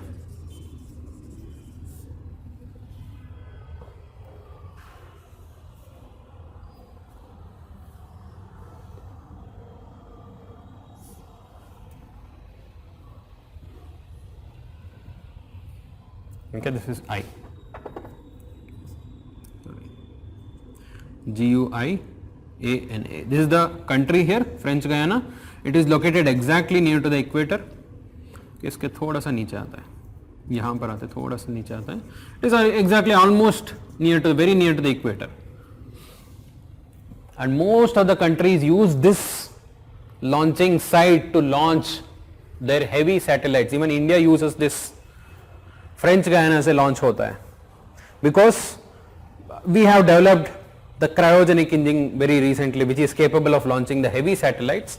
So these satellites, this center, if you have any heavy satellites like communication satellites and all, which are very heavy, 2500 kgs and all, तो उसको यहाँ से हम launch करते हैं, because that would take lesser fuel over there. So there are higher chances of success. ज़्यादा fuel है तो ज़्यादा weight होगा, ज़्यादा weight है तो टेक ऑफ भी नहीं हो सकता है, फेल्यूर भी हो सकता है, बहुत ज़्यादा चांसेस है.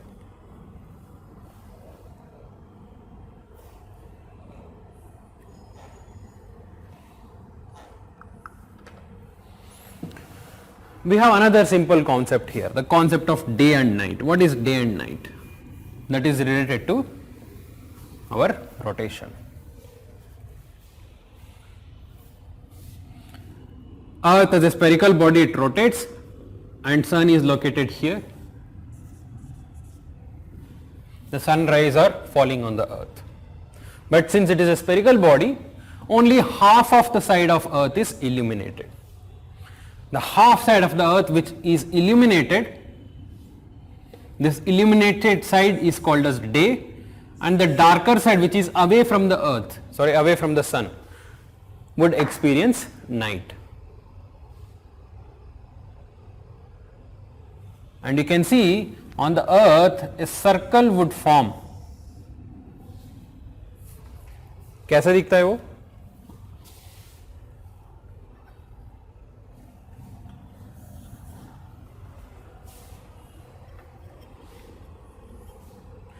Suppose if you are, assume that you are the sun, you are viewing this part of the earth. Can you see, यहाँ से लेके यहां तक this portion is day and this portion is night. You can imagine a circle here which divides the day portion and the night portion. Of course, this is constantly moving, but this circle is stationary. This illuminated hemisphere would experience day and the other side would experience night. So there is this circle which would divide this day and night. That is what is circle of illumination. Circle of illumination.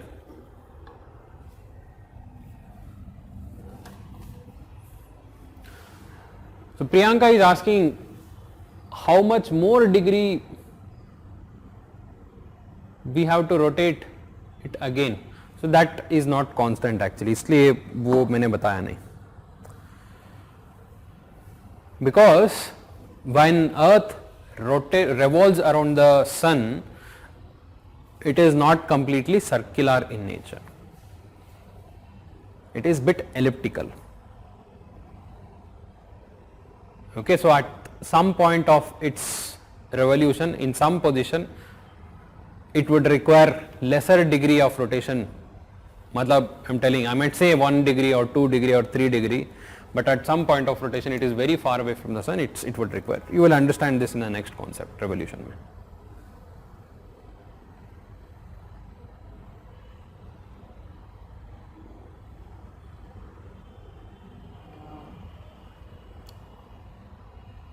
So Tushar is saying elaborate on the extra push required. Okay, I'll tell you.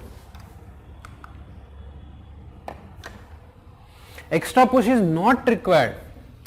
See what I said, any rocket which is launched will have to escape from the force of gravity, hai na? So it would require some kind of fuel to escape from the gravity. So gravity is pulling in this side and the rocket thrust will be in the opposite direction. And if you launch the same rocket from the near to the equator, so that its fuel which it is burning, उसके साथ में it is also getting a push.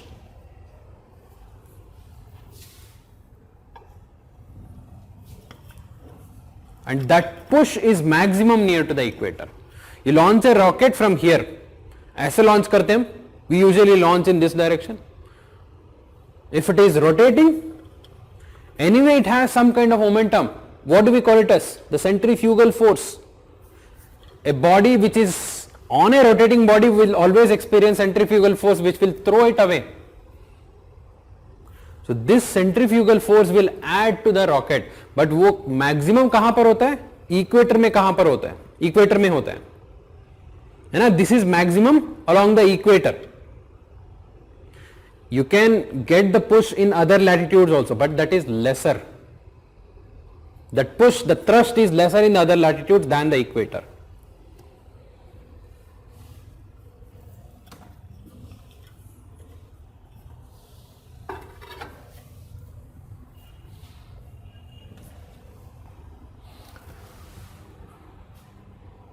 Elliptical shape orbit of Earth does not affect the period of rotation.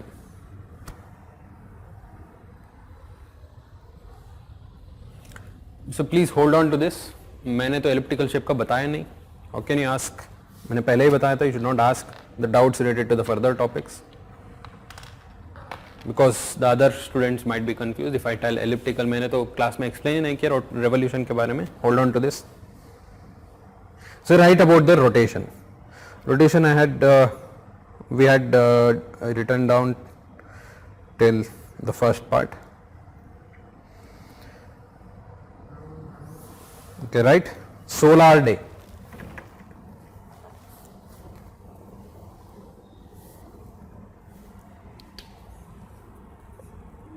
What is solar day?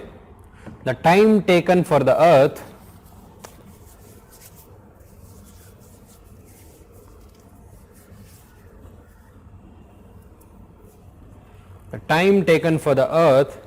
to rotate on its own axis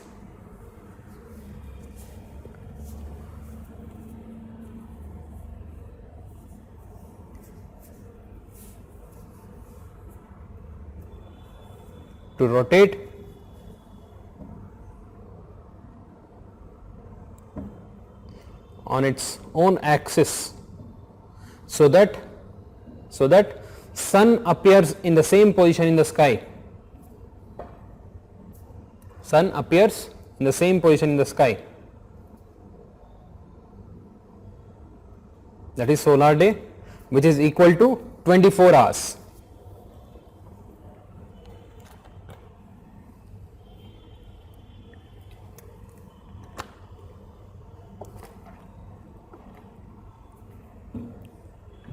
Next, sidereal day. Time taken for the earth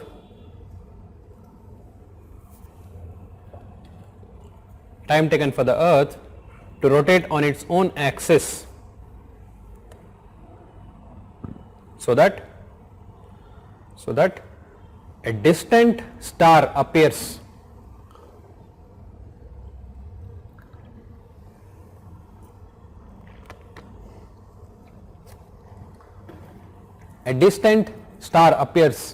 in the same position in the sky.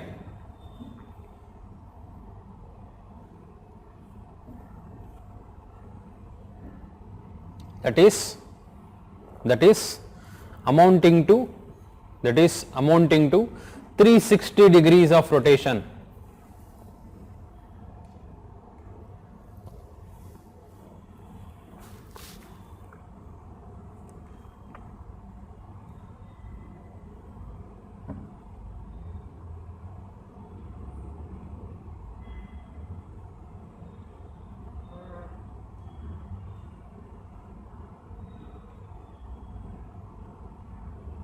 Which is equal to 23 hours 56 minutes.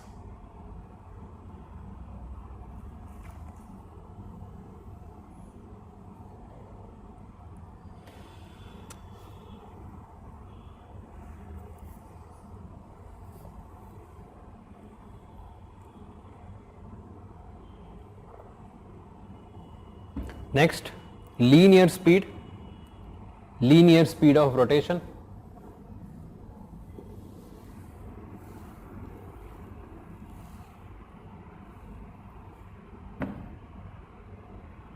Linear speed of rotation. It is maximum along the equator.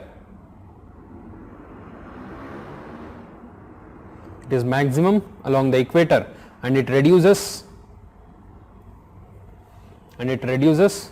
from equator towards the pole.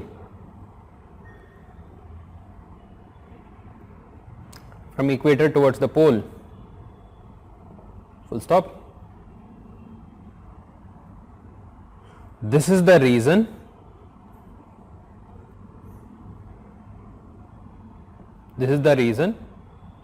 satellites are launched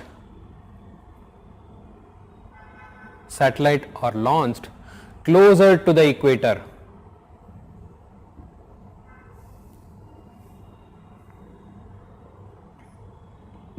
Satellites are launched closer to the equator.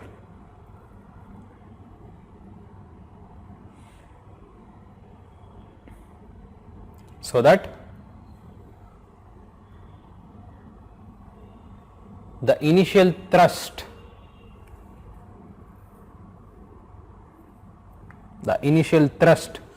due to the Earth's rotation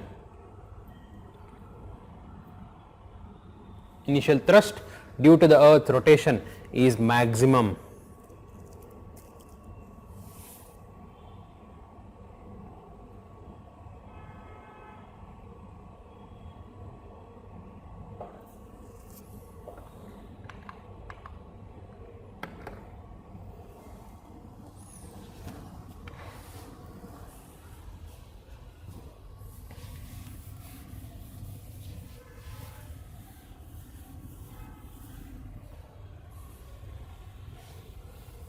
So next, revolution.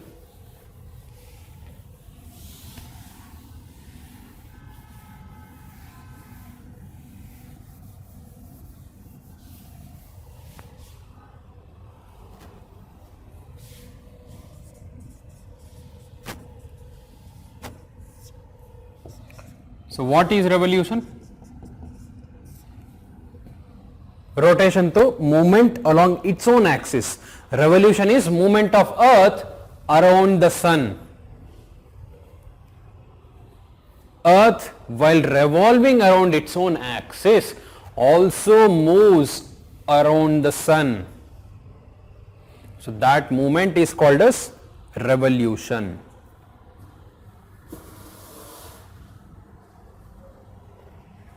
The movement of earth around the sun. But as per our imagination, तो हम तो ऐसे imagine करते, sun is here, तो earth is here. It moves in a circular orbit. Earth never moves in a circular orbit. The orbit of revolution. What is orbit of revolution? The path it takes around the sun. So usually for any revolving body, it should be near to circle.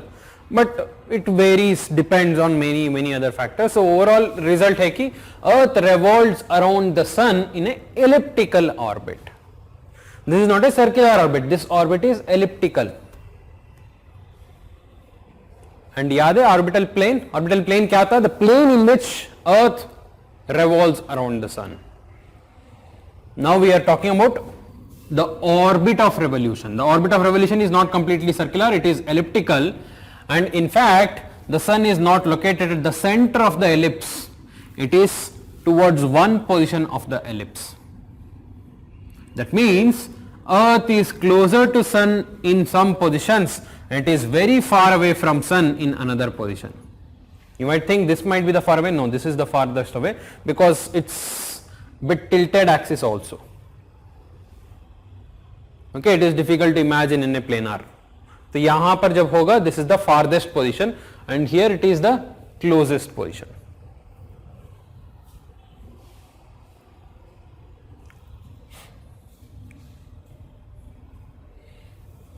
At one point of the orbit during its revolution, Earth is very close to the sun. At another point it is very away from the sun. The point when it is very close to the sun is called as perihelion. Perihelion. The point very away from the sun is called as aphelion. Perihelion and aphelion.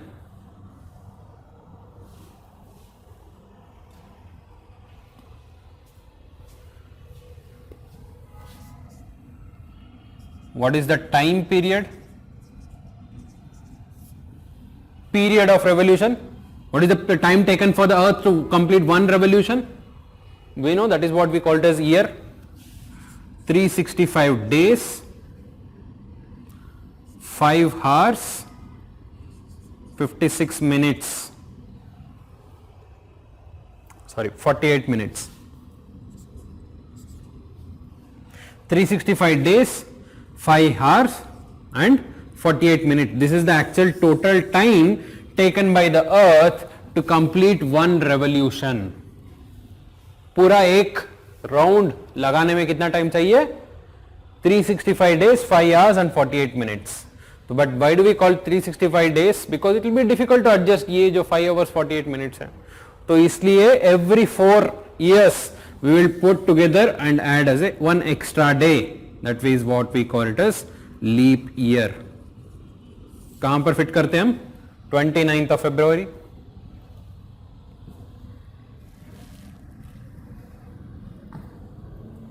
The period of rotation is 365 days, 5 hours and 48 minutes. And can you imagine the speed at which Earth is moving? We know the time period required and you know the length. It is located at so far distance. It's so far distance. Earth has to move at the speed of 1 lakh kilometer per hour.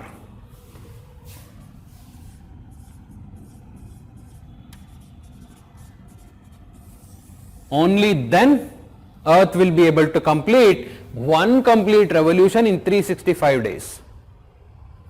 It has to move at a speed of 1 lakh kilometer per hour. So imagine we are all running around the sun at this speed. हमें पता ही नहीं है. We don't even know. That's because of gravity.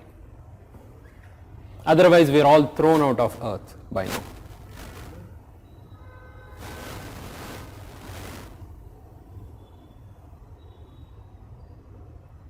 And what was this linear speed of rotation near to the equator? 1000 miles per hour, 1600 kilometer per hour. But the speed at which we are moving around the sun is 1 lakh kilometer per hour.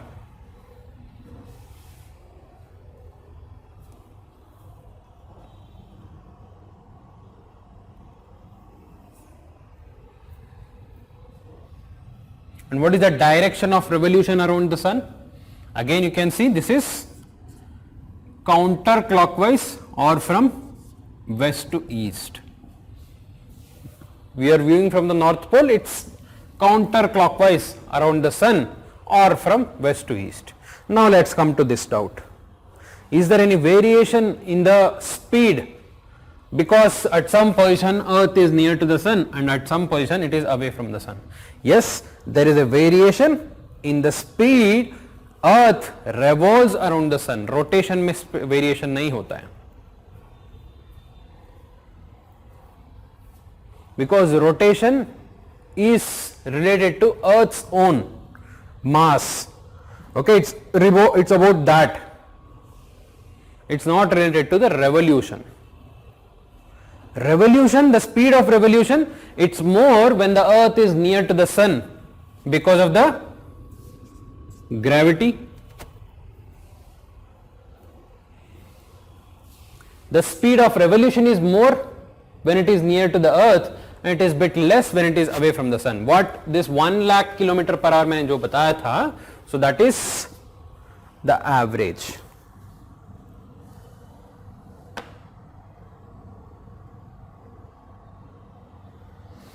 So you can write down.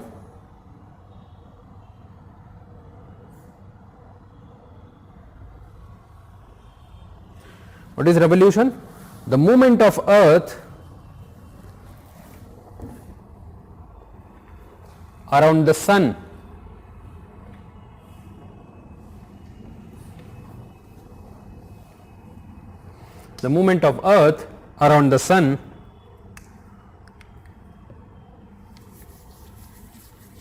is called as revolution of Earth.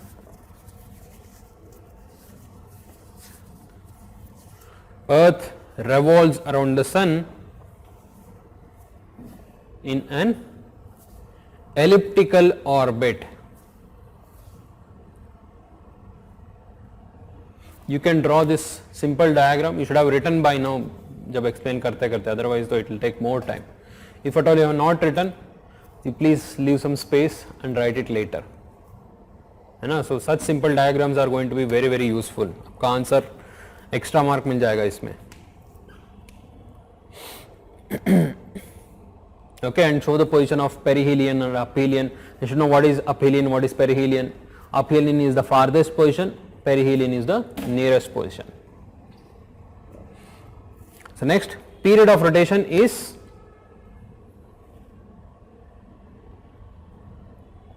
period of revolution of Earth is 365 days.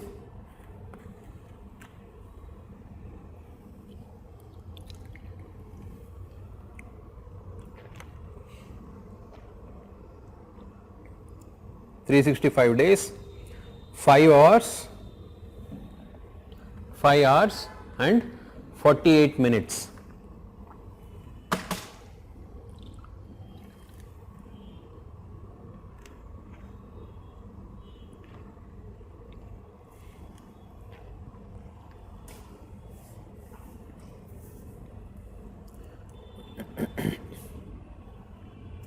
The extra 5 hours 48 minutes are accommodated in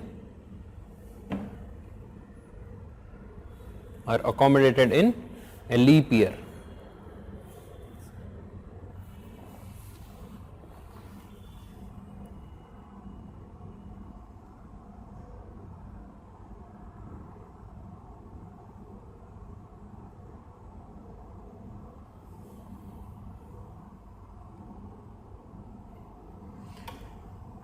The speed of revolution is not uniform,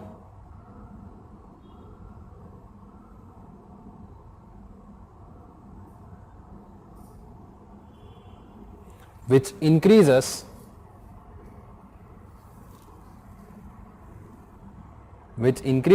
as Earth comes closer to the Sun.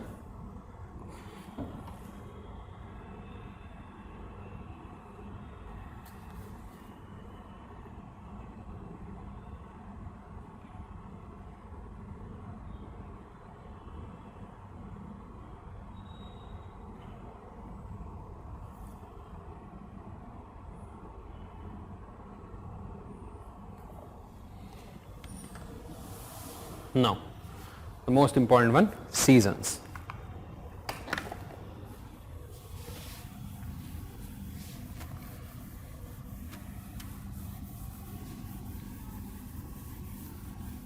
Okay, listen to this. This is important topic. Carefully. What are seasons?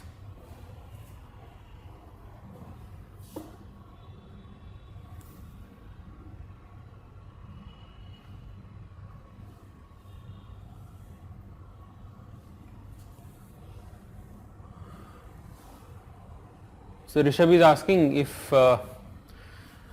equator helps in rocket launching, then why most of the Mars mission not use this site? Eventually it will help to save their fuel. Okay, Mars तो बहुत दूर है. Anyway, जितना save होगा, it might not matter. And moreover, the countries would prefer to launch in their own sites under their own supervision. And second one is, if you are talking about our Mars launcher, so our Mars launcher was not entirely on, it was based on the fuel only. Like we use the gravity of the Earth, है ना? By rotating, we started to rotate around the Earth, and then we shifted our orbit into the Mars orbit. तो वहाँ पर fuel से ज़्यादा बहुत other calculations were involved. So maybe in the future, if you are talking about the Mars project of Elon Musk, so maybe he might want to consider. Okay, equator still is the best possible location for that.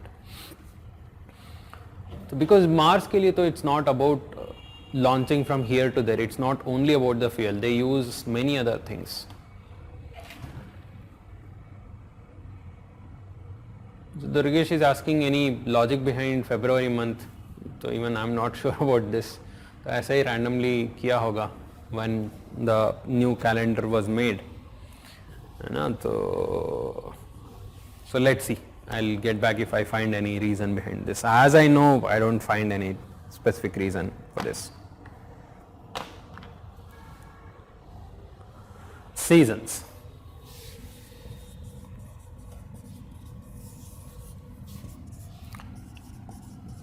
What are seasons? क्या होता है seasons? Season is basically the specific time of the year with specific temperature and pressure conditions,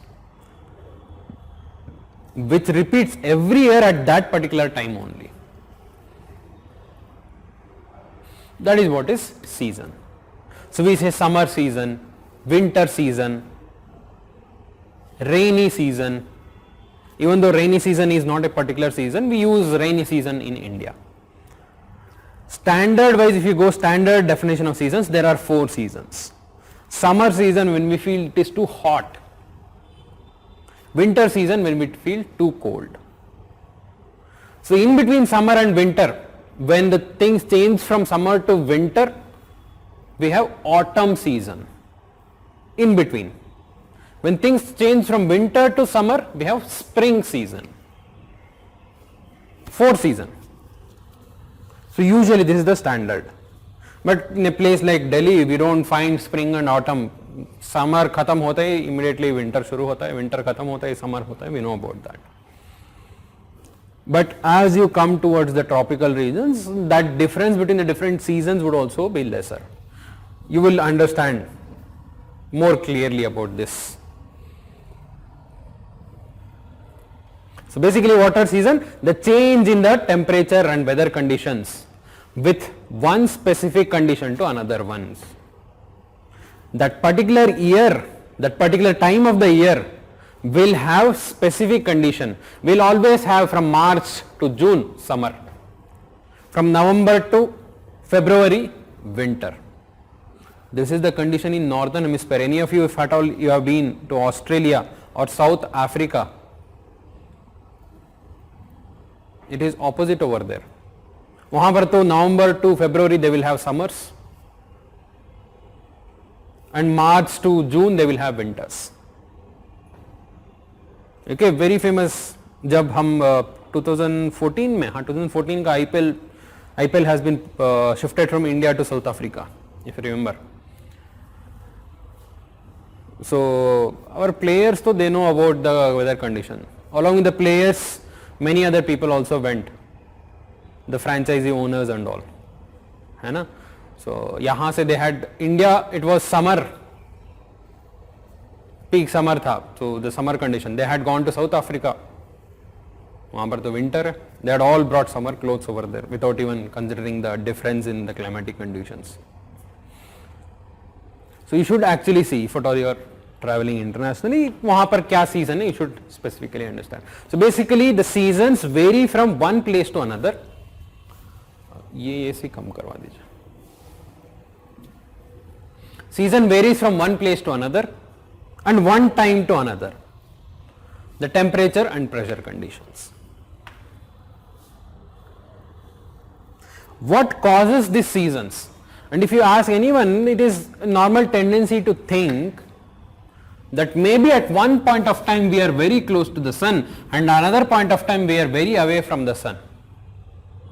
So when we are very close to the sun, we might be experiencing summers, and when we are away from the sun, we might be experiencing winter. This is normal logic, but this is totally wrong. You can see the perihelion position when it is very near to the sun is actually January, when we will be experiencing the coldest day.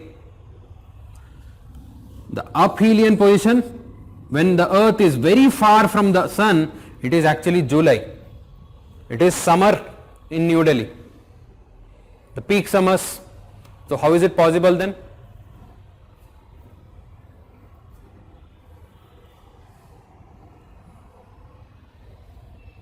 So basically it's not the distance between the earth and sun which is the reason behind the seasons. There is something more.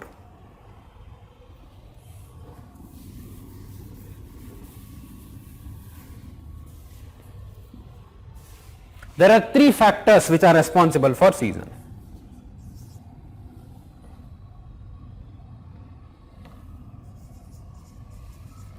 First, rotation. Second, tilt in the axis of rotation. And third, revolution. You bring all the three together, then only you will have seasons. So let's go one by one. So let's assume that none of these factors are not there. That means earth is not rotating. So if there is no rotating, there is no tilt in the axis also, there is no revolution also. तीनों नहीं है. There is nothing. So in that position, what would be the condition? Earth is completely as a still and straight. It is not rotating, it is not moving also, it is just still. Of course it is not possible, it is just still in the space and there is sun. There is sun and there is earth. So what would happen? The sun rays would fall continuously on one side of the earth. The sun rays would fall continuously on one side of the earth. So basically the illuminated side will become too hot and the other side will become too cold. This side it is boiling hot, the other side it is frozen cold. All through the year.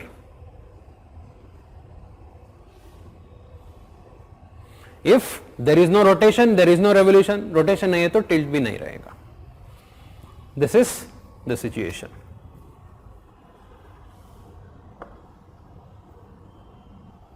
So let's bring the first factor.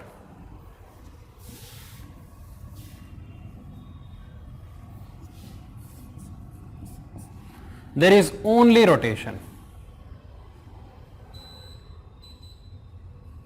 बंद कर दीजिए पूरा. There is only rotation. So there is sun and the earth is just rotating.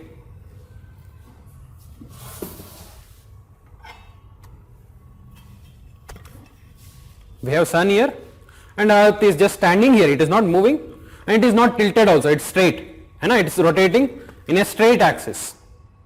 There is no tilt in the axis also, it is straight, there is no rotation, there is no tilt, it is just rotating like this in this position. So what would happen in that case?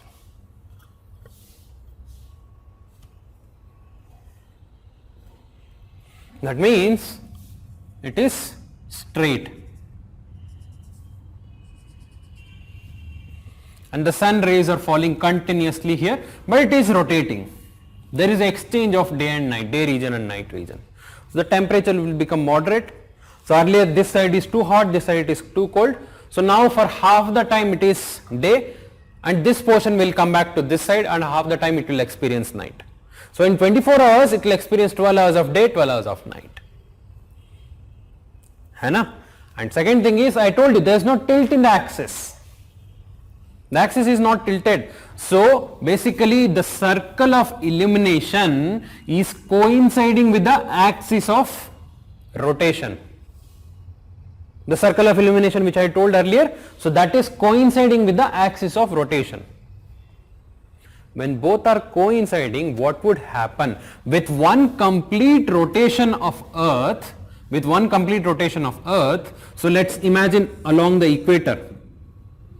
If you are standing exactly here, the sun will rise until the sun sets. How much time you would spend? 12 hours in day, 12 hours in night. What about at 30 degrees? 12 hours in day, 12 hours in night. Because it is completely straight. What about here at 60 degree? Again 12 hours in day, 12 hours in night. And I hope you can imagine. With one complete rotation, if it is illuminated here, यहाँ से यहाँ तक illuminated है, तो here it will take 12 hours of day, 12 hours of night, 12 hours of day, 12 hours of night. And I will give you the top view. कैसे दिखता है? If you view from the top, let's assume that this is this is the horizontal position, this is the top view. We are viewing from the northern hemisphere and the sunlight is coming in this direction. So earth is rotating like this. We are viewing from the north pole. So this portion is completely illuminated.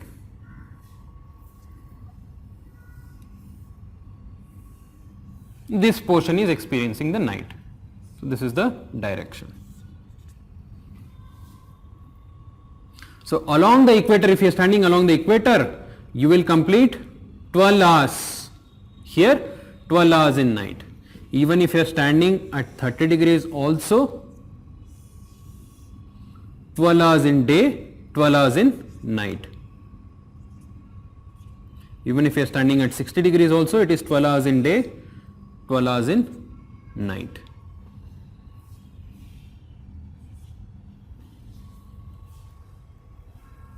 This is when the earth's axis is exactly in the same direction as that of light. The earth's axis is perpendicular to the sun's light. This is the first thing, the length of the day. So basically at this position, the length of the day is same all across the different latitudes. Either at equator or at Tropic of Cancer or in the Arctic Circle, it is always same. Even in the southern hemisphere, Tropic of Capricorn, Antarctic Circle, it is always same. 12 hours of day, 12 hours of night. There is second aspect here, the angle of incidence. What is angle of incidence? The angle at which the sun rays falls on the surface of earth. In those regions where the sun's rays fall at 90 degrees, the surface will be able to absorb it maximum. If it is falling in 90 degree position, the surface absorbs it maximum. If at all the sun's rays are falling in an oblique angle, there are chances that some of them get reflected very easily. यहाँ पर reflection component कम है. The reflection is less here. So maximum absorption would happen. If the sun rays are falling in an oblique angle, the first thing, it get distributed in a wide region. Second thing, there is more reflection is also happening. So temperature is more in this case than this case. And in many of the regions, the angle is much more oblique.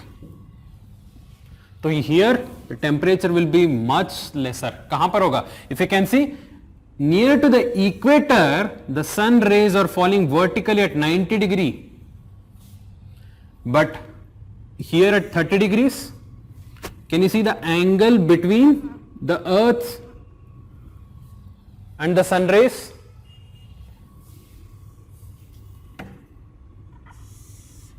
Here it is 90 degree, but here it is not 90 degree, this is 60 degree.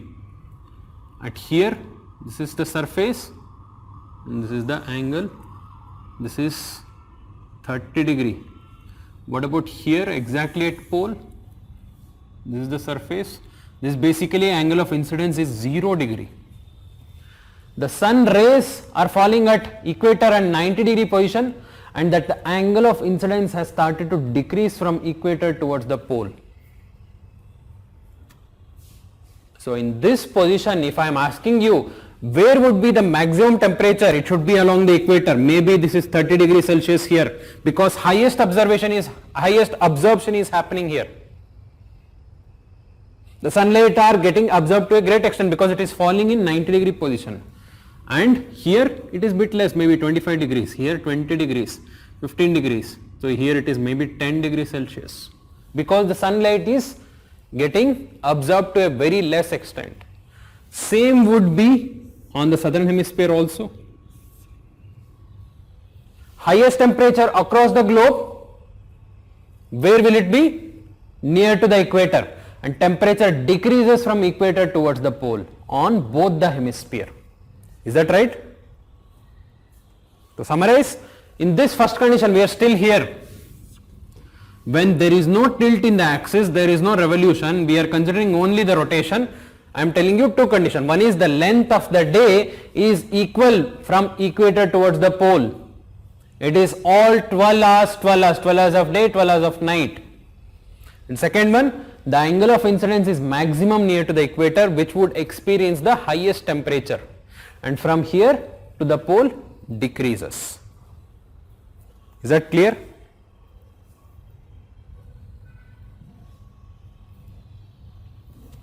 Now let's bring the second aspect here.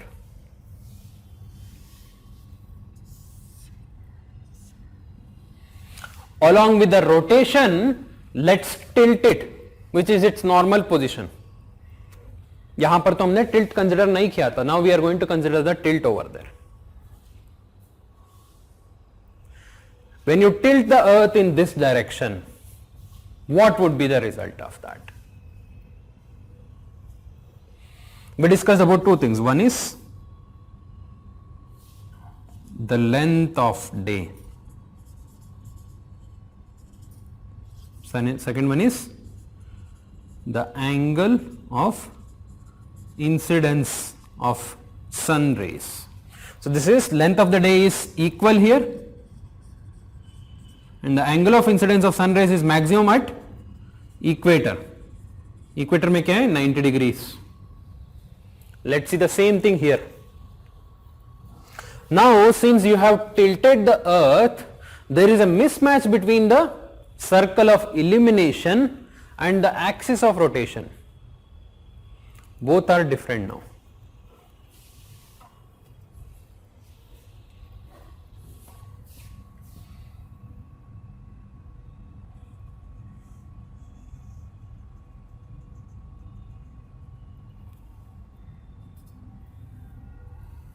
This is what is axis of rotation. This is circle of illumination. So what is the function of circle of illumination? It divides the regions of day and night. Even in the tilted position, the sun rays are coming in the straight direction only. Sun rays will not change.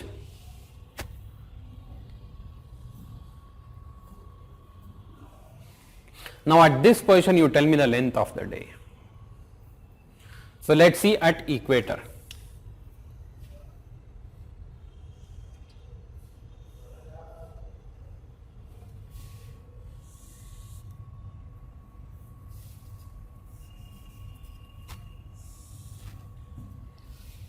So at the equator you can see even after the tilt it is still able to spend half of the time in day portion and half the time in night portion. 12 hours of day, 12 hours of night. Okay, so this is the illuminated portion. For your understanding we have given it in the dark portion. Dark, black matlab hai it is in the darkness. Bright it is given in a daytime. And you can see even with the tilt, so there is equal length of day and equal length of night. है ना? But what about here at 30 degrees? Can you see here the length of the day has increased? This much extra length it has come. So basically you imagine an object here at this 30 degrees of latitude and it is started to revolve and this started has, it is moving along with the earth during the day portion. Since it is tilted, this is more exposed to the sun during its journey all along the globe. So that means the day portion has become more and the night portion has become less. Imagine I had given this, the top view, how the top view will be here now.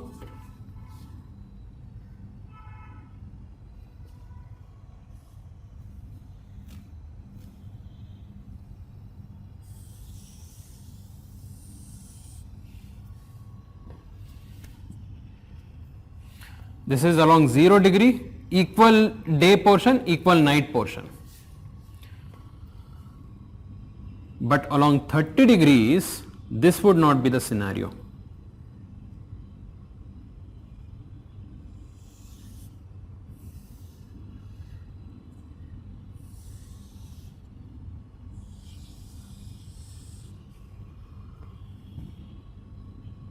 $30 mein it is illuminated till this extent.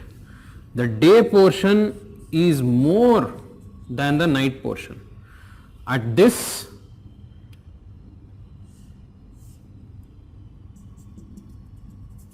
it is much more. At one particular, after particular location, entire thing is illuminated. It is difficult to imagine here. है ना? तो I was giving just a comparison. You see here. Because it is tilted, the portion which is undergoing the day's condition, day's brightness is much more than the night here. At 30 degree north latitude, it is undergoing more than 12 hours, maybe it is 14 hours or 15 hours.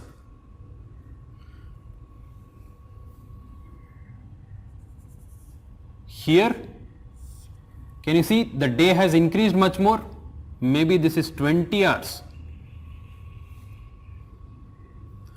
Beyond some point,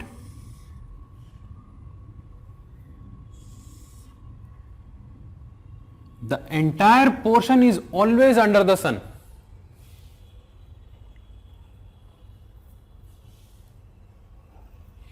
The entire portion is always under the sun for 24 hours.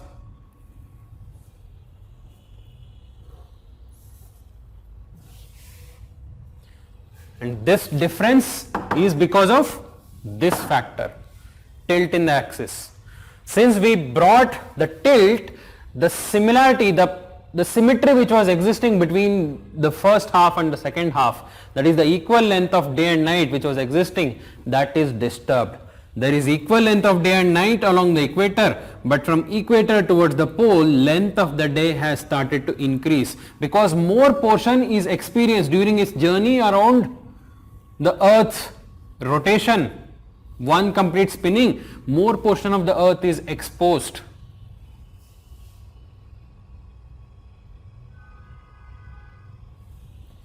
So here 12 hours, 14 hours, 16 hours, 18 hours, 20, 22 hours, and beyond certain point, so this position is always exposed to the sun. So earlier it was something like this, है ना, सीधा था, it was rotating straight, now it is like this. Now it is like this. है ना, can you see the sun's light is falling straight like this? And this particular portion, even with one complete rotation, it is always facing the sun. It is always facing the sun. So that's why this portion experienced 24 hours of sunlight.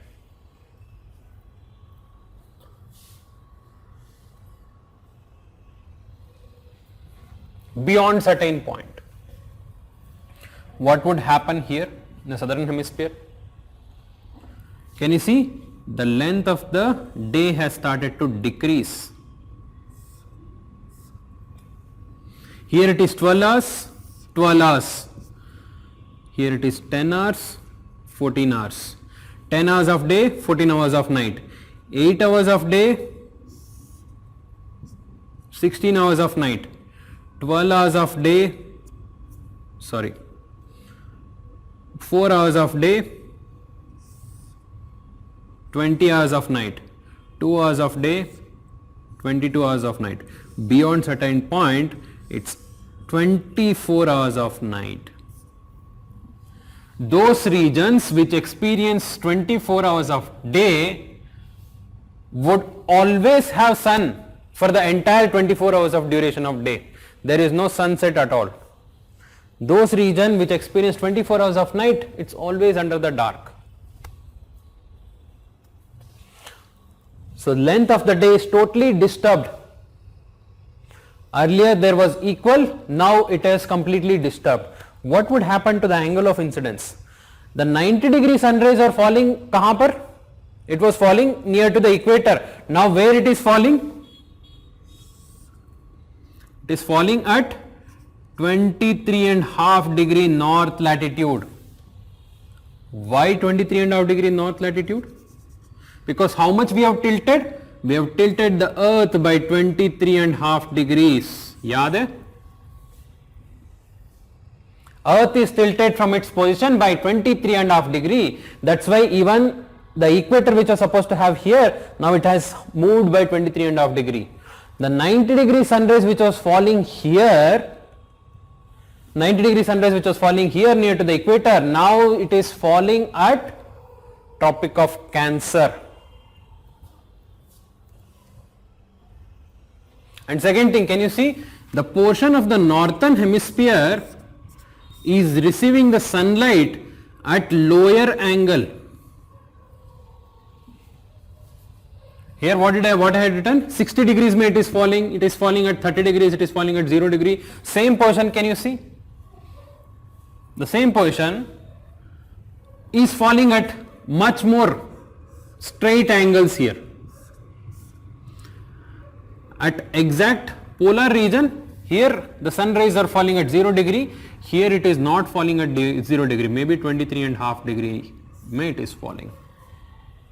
And 0 degree is reaching beyond the polar region. So basically the northern hemisphere has started to receive more bright sunlight, more sharper sunlight, and it is falling more straight to the surface than it was earlier. So that's why the northern hemisphere starts to get heated up.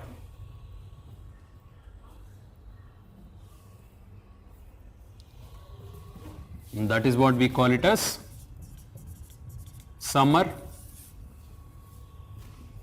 The first thing, the duration of the day has increased in the northern hemisphere as we move from equator towards the pole. The time during in which we are receiving the sunlight has increased. Second one is the angle of incidence of sun rays has also become more straight. Earlier it was falling on a slanting angle, now it is falling in a very straight angle. That increases the temperature also. That is what we call it as summer. Southern hemisphere, it is opposite. Can you see the length of the day has started to decrease? From 12 hours it has become almost 0 hours. There is more night. More night is more loss of temperature. And second one is the angle of incidence. Sun rays have become more slanting here. So there is not much temperature in the southern hemisphere. So that is what we call it as winter. So when there is summer in the northern hemisphere, there would be winter in the southern hemisphere. We are yet to bring the third factor. What is the third factor? Revolution. Now you bring revolution into this picture. So we are here when the northern hemisphere is tilted towards the sun. Now the same earth with tilted position has started to revolve around the sun, but with the axis of tilt fixed in the same direction. This is how earth revolves. At this position, let's assume I am the sun and this is the earth, and at this position, can you see earth is tilted, the northern hemisphere is tilted towards me. When it is revolving around the sun, this axis of tilt is not changing. When it has come to here, it is tilted away from me. यहाँ पर it is towards me, here it is away from me. Basically, the axis of Earth's rotation is fixed in this direction always, all along its revolution around the Earth. This is how Earth revolves. ऐसा नहीं कि यहाँ पर इस तरफ है और यहाँ पर आते ही इस तरफ घूम गया, ऐसे घूमता नहीं है. Earth's axis of rotation is always tilted, and that tilt is fixed all through its revolution. It revolves like this, it revolves like this, it revolves like this, and यहाँ पर आते it is like this.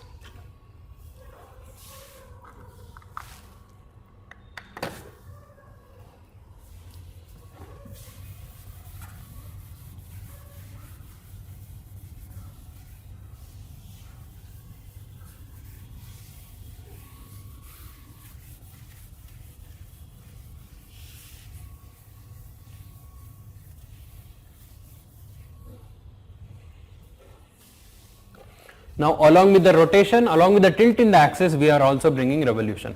So this was the position I was explaining earlier. Earth's northern hemisphere is tilted towards the sun. It has started to receive the sunlight for more duration. The length of the day has increased and the sunlight is also falling in a straight angle here. So that rises the temperature. We call it as summer in the northern hemisphere, which is called as summer solstice.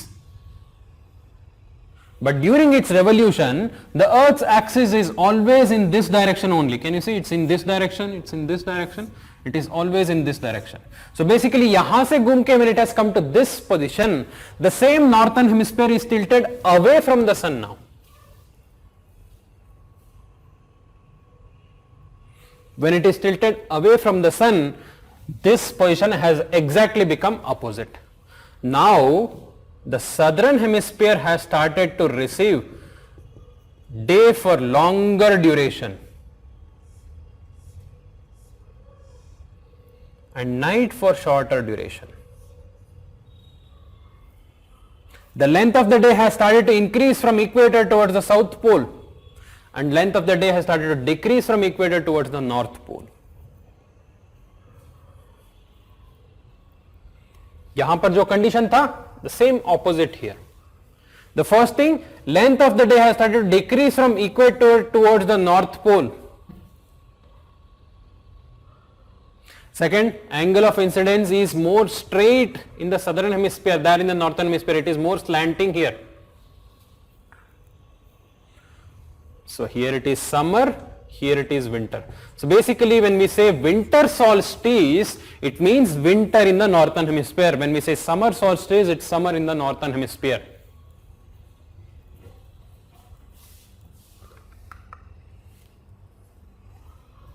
Here you will understand more clearly. Can you see, I told you the length of the day has started to increase from equator towards the pole. This is what is the illuminated surface of northern hemisphere. This is what is the dark phase of northern hemisphere. So that brings more part of the northern hemisphere into the brightness and less into the darkness. So we call it as summer.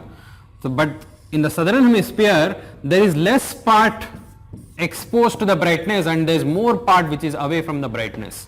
So that is winter here. But is opposite हो गया यहाँ पर आते ही.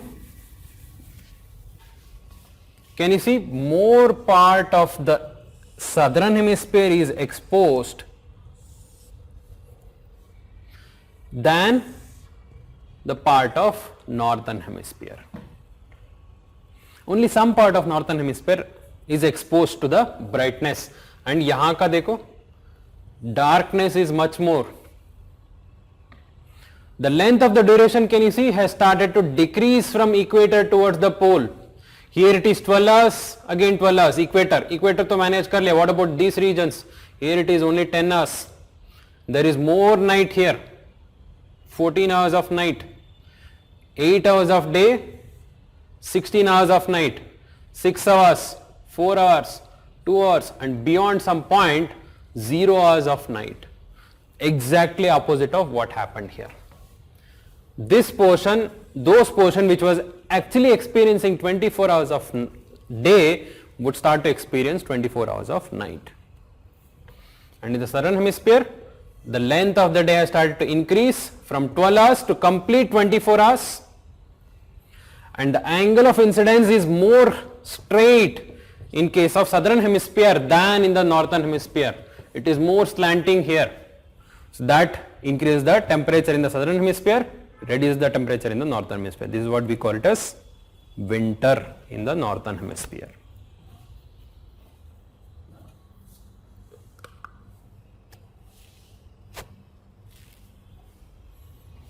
So this is summer solstice, that is winter solstice.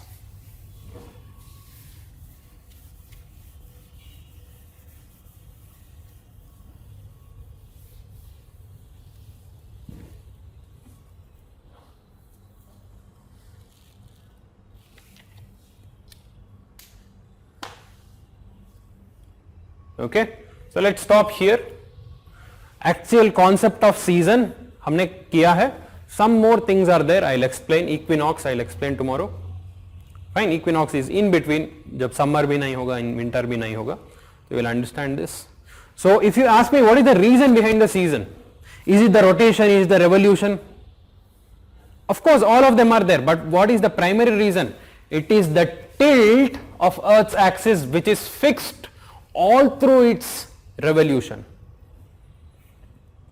If there was no tilt, there would not have been seasons. Is that right? It would have been 12 hours of day, 12 hours of night, 12 hours of day, 12 hours of night. It is tilted. That disturbs the equality of day and night.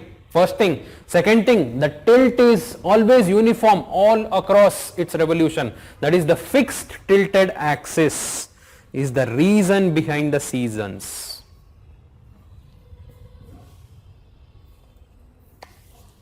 Fine. So you please read that chapter again once more, you will understand things better. है ना? Which chapter? The 6th standard NCERT, the seasons chapter. Okay, I don't remember the exact number. Once you open, there are only 4 or 5 chapters in that. Just read that seasons. And if at all you have read this already, go to first chapter of G.C. Lyon. There also these things, latitude, longitudes and seasons are there. So you can just read it like 4 or 5 pages only. So pura mila ke.